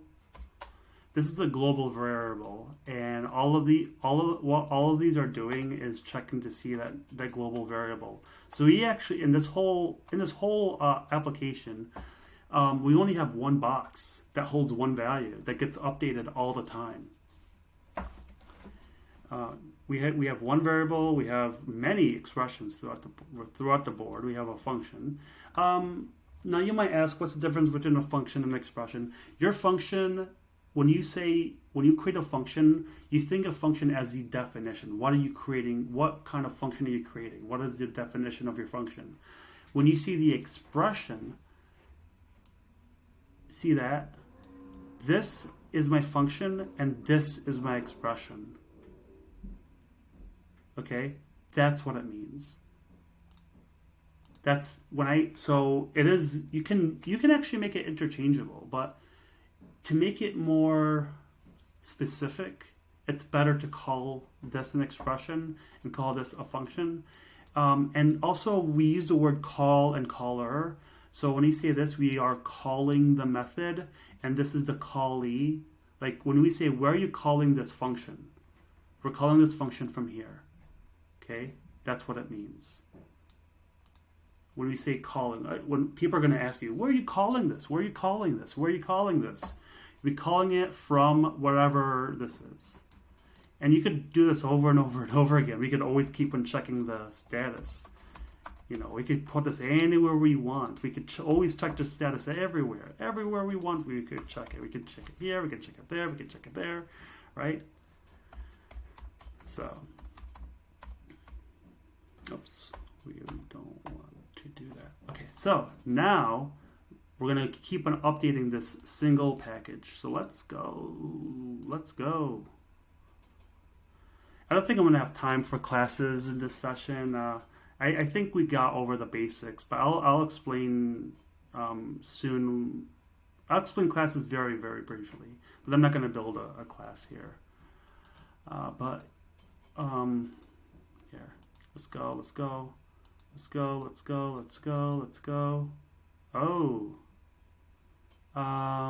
Oh yeah, because, okay, so upgrade H per year. Remember I removed that parameter. It's telling me that, hey, you removed that. Again, it would be better if I had a compile time error. It would have been nice. But I didn't, so let's run this again. So compile time means, hey, it would have yelled at me right now and said, hey, you're only taking one parameter. What are you doing, right? But instead it just yelled at me at runtime. So let's go again. Start debugging. We're running. We're defining our functions. And again, it's not going to find out anymore at this point. It's not going to go back to It's not going to go back to line 3 or line 7 anymore after this point. Right? It's done. It's always going to execute at either 8 or 4 at this point. So now I'm going to keep on going. So my age is 17. I'm a minor. I've just finished checking. I'm going to upgrade by 5. I'm going to my age is, but my increment is 5. Is not associated with a value. So I'm learning about Python and scoping. And it's telling me that this new variable of, so Python is treating this as a new variable, meaning it's not going to access this anymore. So what I'm going to do, I wonder if this is going,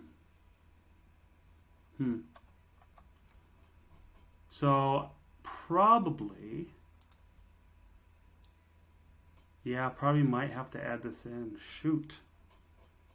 So here's my age.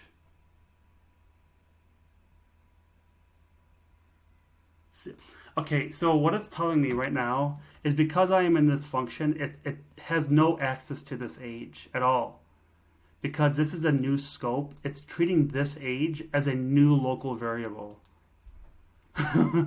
So we're really learning here about scopes right now.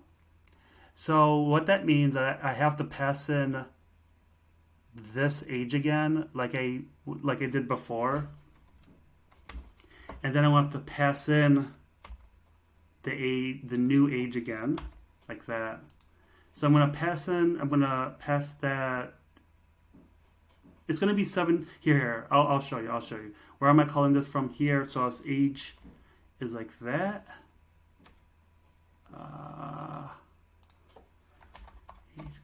So do you see this line over here? This line? This age variable exists in this whole thing. It does not exist here. It does not exist here. But it does exist here. Why? Because this while is part of the same scope of this. Functions are class and classes act in a completely different manner where it creates its own scope. Functions are like so weird. It's like it's creating a piece of code that exists for itself. So anytime I define a new variable inside of here, it will simply just not exist. It would say something like, it's treating this as another box with the same name. So I'm going to try to explain this a little bit more. So what we've done there is we have a box. Oops, wrong shape. Can I change my shape here? We have another box.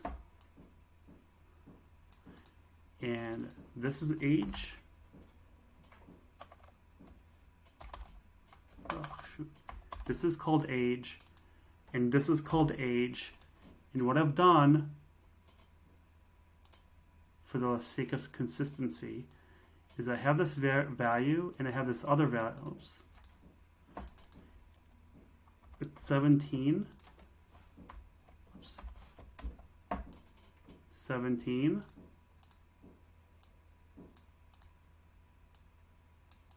This is global, and this is local to that function. That's basically what it's saying. And here, this line is this. Okay? But the problem is, when we got to this point, age doesn't have anything in it. So when we got to the function, we are literally saying this. And we're saying add age, which has no value, and add it to 5, which is this. So this is take age plus 5. There's no value in age, so age is 5. So what I did was I thought that this age would be equal to this one being passed already. I thought this function had access to this box, but it doesn't. So what I have to do, which is in my, in C#, or JavaScript or some other programming languages, these functions have access to this global variable. Let's see if Python global variable. Let's see if there's a way for me to do this. So in Python, a global variable is a variable that is declared outside of a function or a class.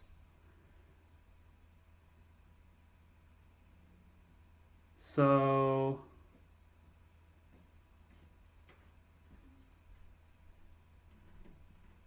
how do I access this?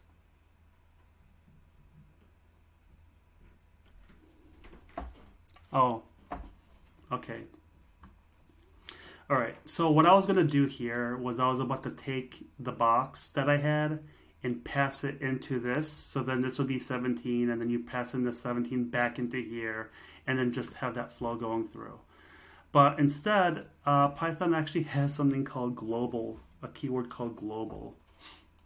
So I'll start using that. But let me just show you what this is supposed to do. So as you can see, I'm passing in 5. Then I'll be passing in 17, which would be over here. And then I'll take 5 plus 17 to give me back an output. And then I'll get the output of this, right? And then I would upgrade the age like this. Oops. So age would be like that. So I'm taking the input, going into here, adding it, and then the new age would be here, and then this would probably, I think this would probably work. But let me try both methods. Let me see if this works. So go here, age is 17. So now I'm going to print it out. I finished checking I am a minor. And now I'm going to pass in 17 and 5. So now age is 17. Increment is 5. So this age is different than this age at this point because it's local. And now I'm going to pass in the new age, which is now 22. And I'm going to check to see if 22 is less than 70. Right? So there you go. It's going to keep on going. So this does work now. Boom, boom, boom, boom, boom, boom, boom, boom, boom, boom. I am now an adult. Now I'm middle-aged. I'm now 47. Jeez. Let's remove all this. This is now getting repeated. Let's see the output. And boom. So I finished checking. So I died at the age of 67. Oh, why does it say I'm a minor? Whoa, why does it say I'm... Oh, because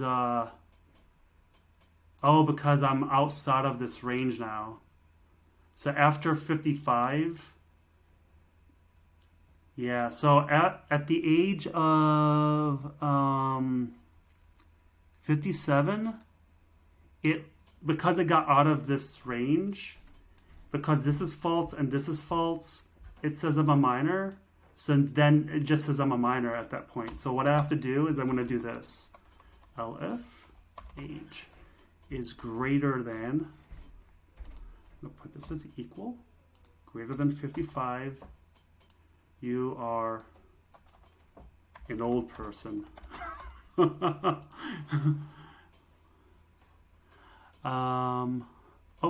that's not what I wanted.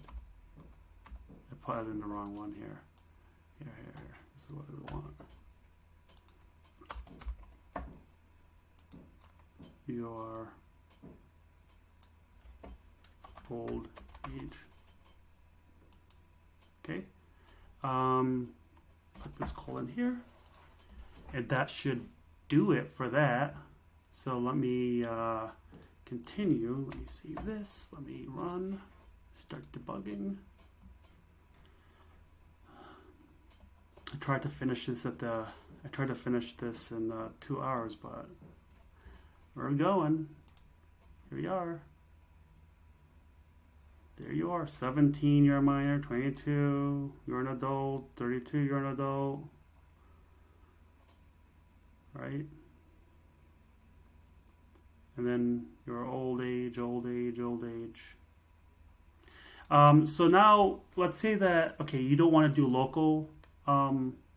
If you don't want to do a local variable, then I just saw that you could do this. Global age. Boom. I think that works. Does that work? Does that work? So statements must be separated by new lines or semicolon. Right? So that means I got to do this. And then I don't need to pass in this anymore. And then let me remove that. So by doing that, I just keep one container, and then over here I define the fact that I'm bringing this into this function. So now let's run it, and then there should be the same the same process. And here it does. There's no error. It worked the same exact way. So there's multiple ways of doing something, the same thing. It's, you know, whether or not you want to use global versus you just create a local variable. That's all up to you, but that should really explain how most of this works.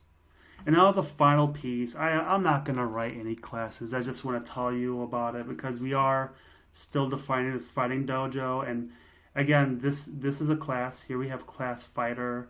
We have a constructor. Constructor is a method or function that gets called immediately when you create this class. Right? This is literally saying, I created a class.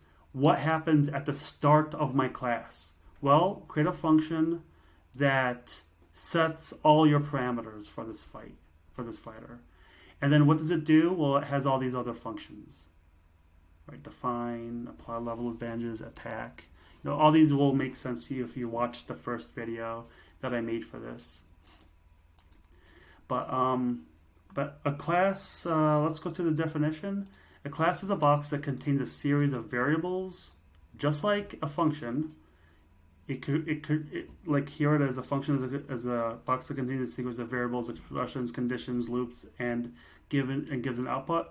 The only difference with classes is it actually contains a series of variables, which is also called properties, functions, and even other classes.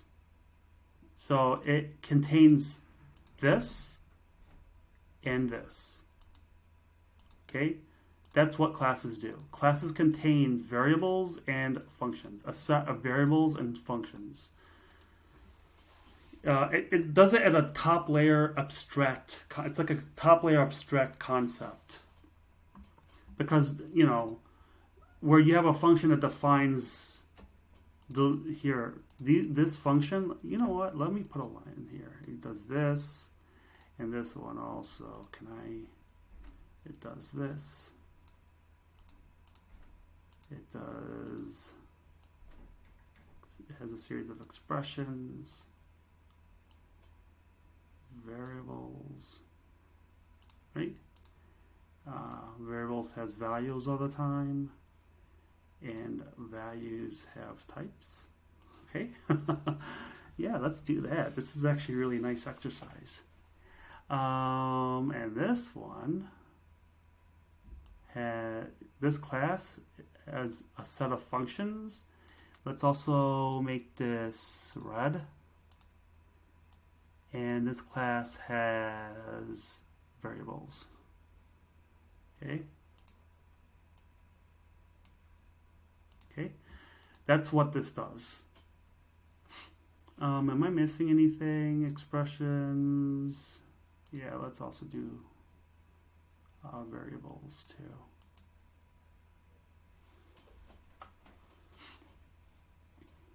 That's basically it. That's like the hierarchy. That's how everything kind of works. Yeah, that's pretty much it. Classes are functions and variables. And variables, if you put a variable at the high level of a class, that's just properties.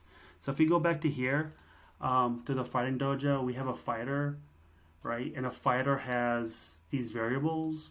Well, we have these self. So we just literally just said it has a name, it has base health, it has current health, power, stamina, dodge, block, training, energy level, and an achievement.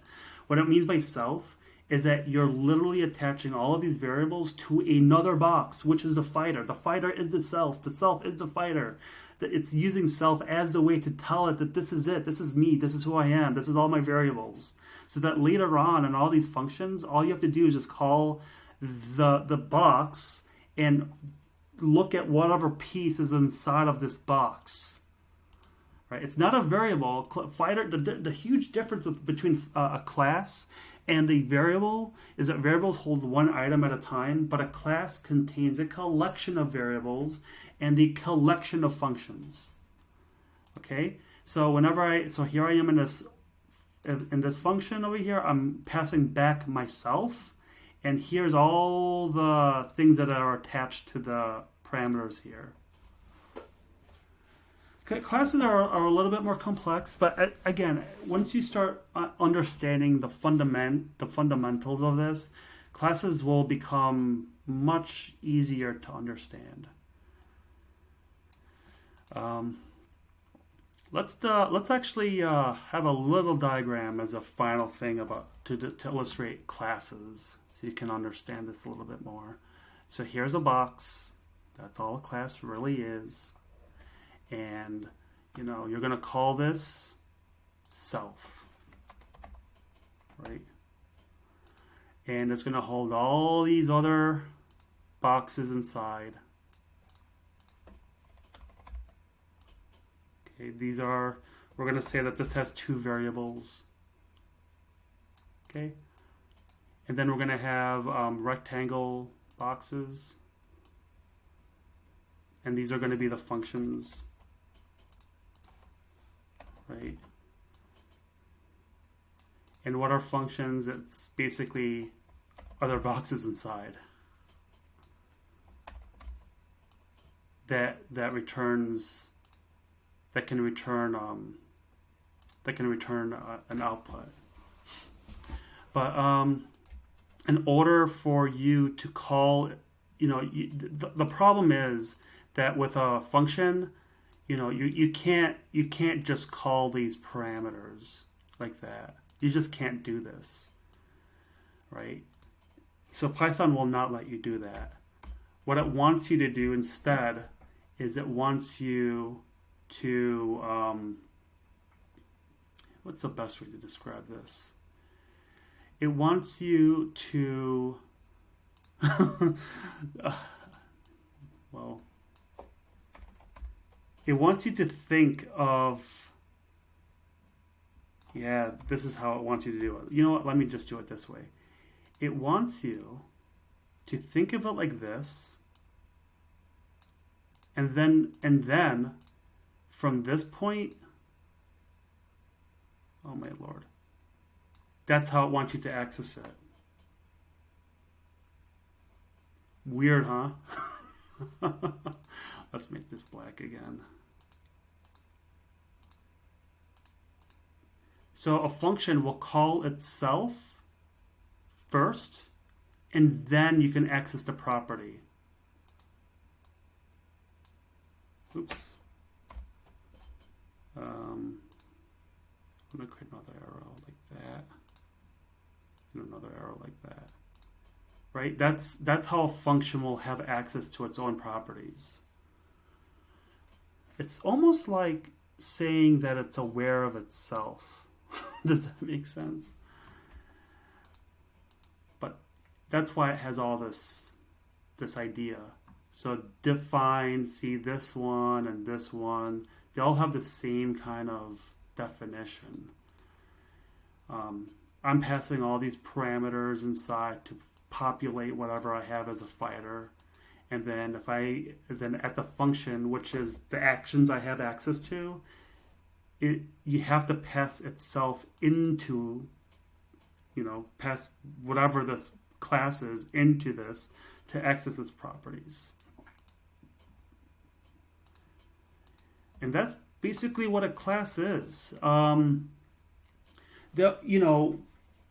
you get into more advanced functions and more advanced groupings and organization, you can have classes that inherits properties of other classes. Like, for example, let's say you have a class that's an animal, and what is an animal? It has 4 legs, it has a head, right?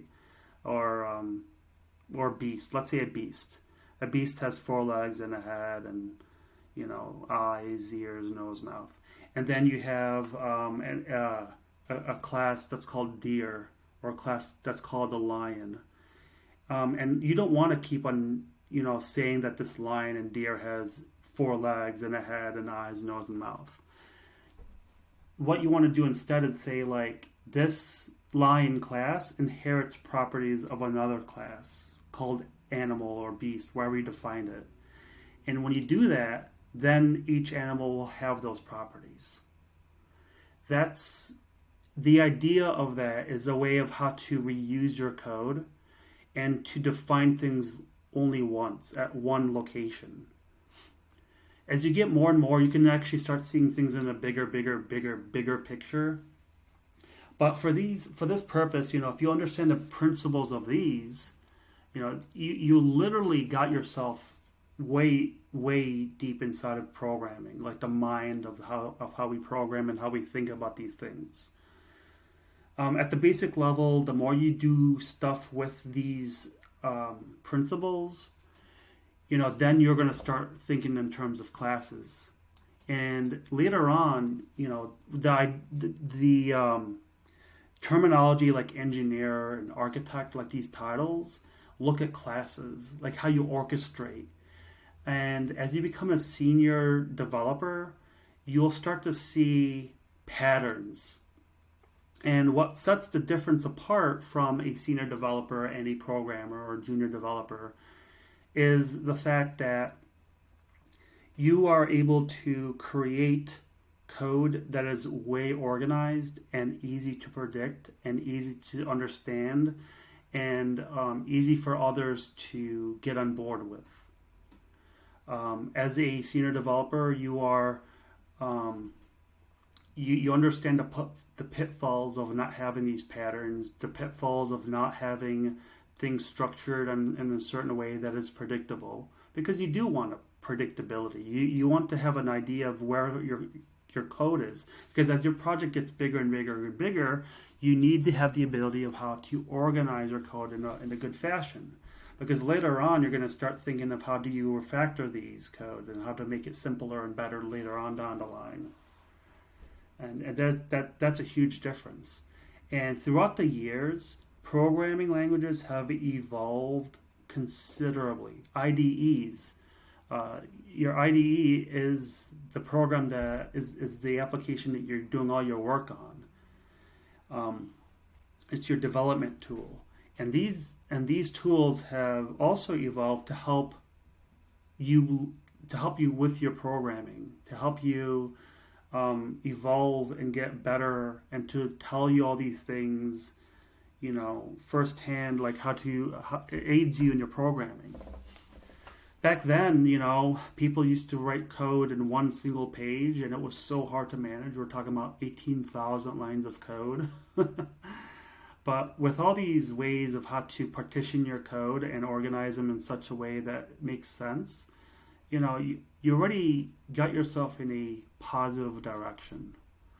And as you start to understand the patterns that lay down the line, then you become a more well-rounded developer. Okay. And again, classes are the more advanced level. They are the ways that package and organize your code and allows you to have this modularity in your programming. And that's it. I mean, I hopefully thank you for spending your time with me on this, and hopefully this will help you understand how to think like a developer and how we think in terms of this metaphor, in how we get everything, and how we come up with these things. Anyways, that was a really rocky conclusion, but thank you for your time. Bye.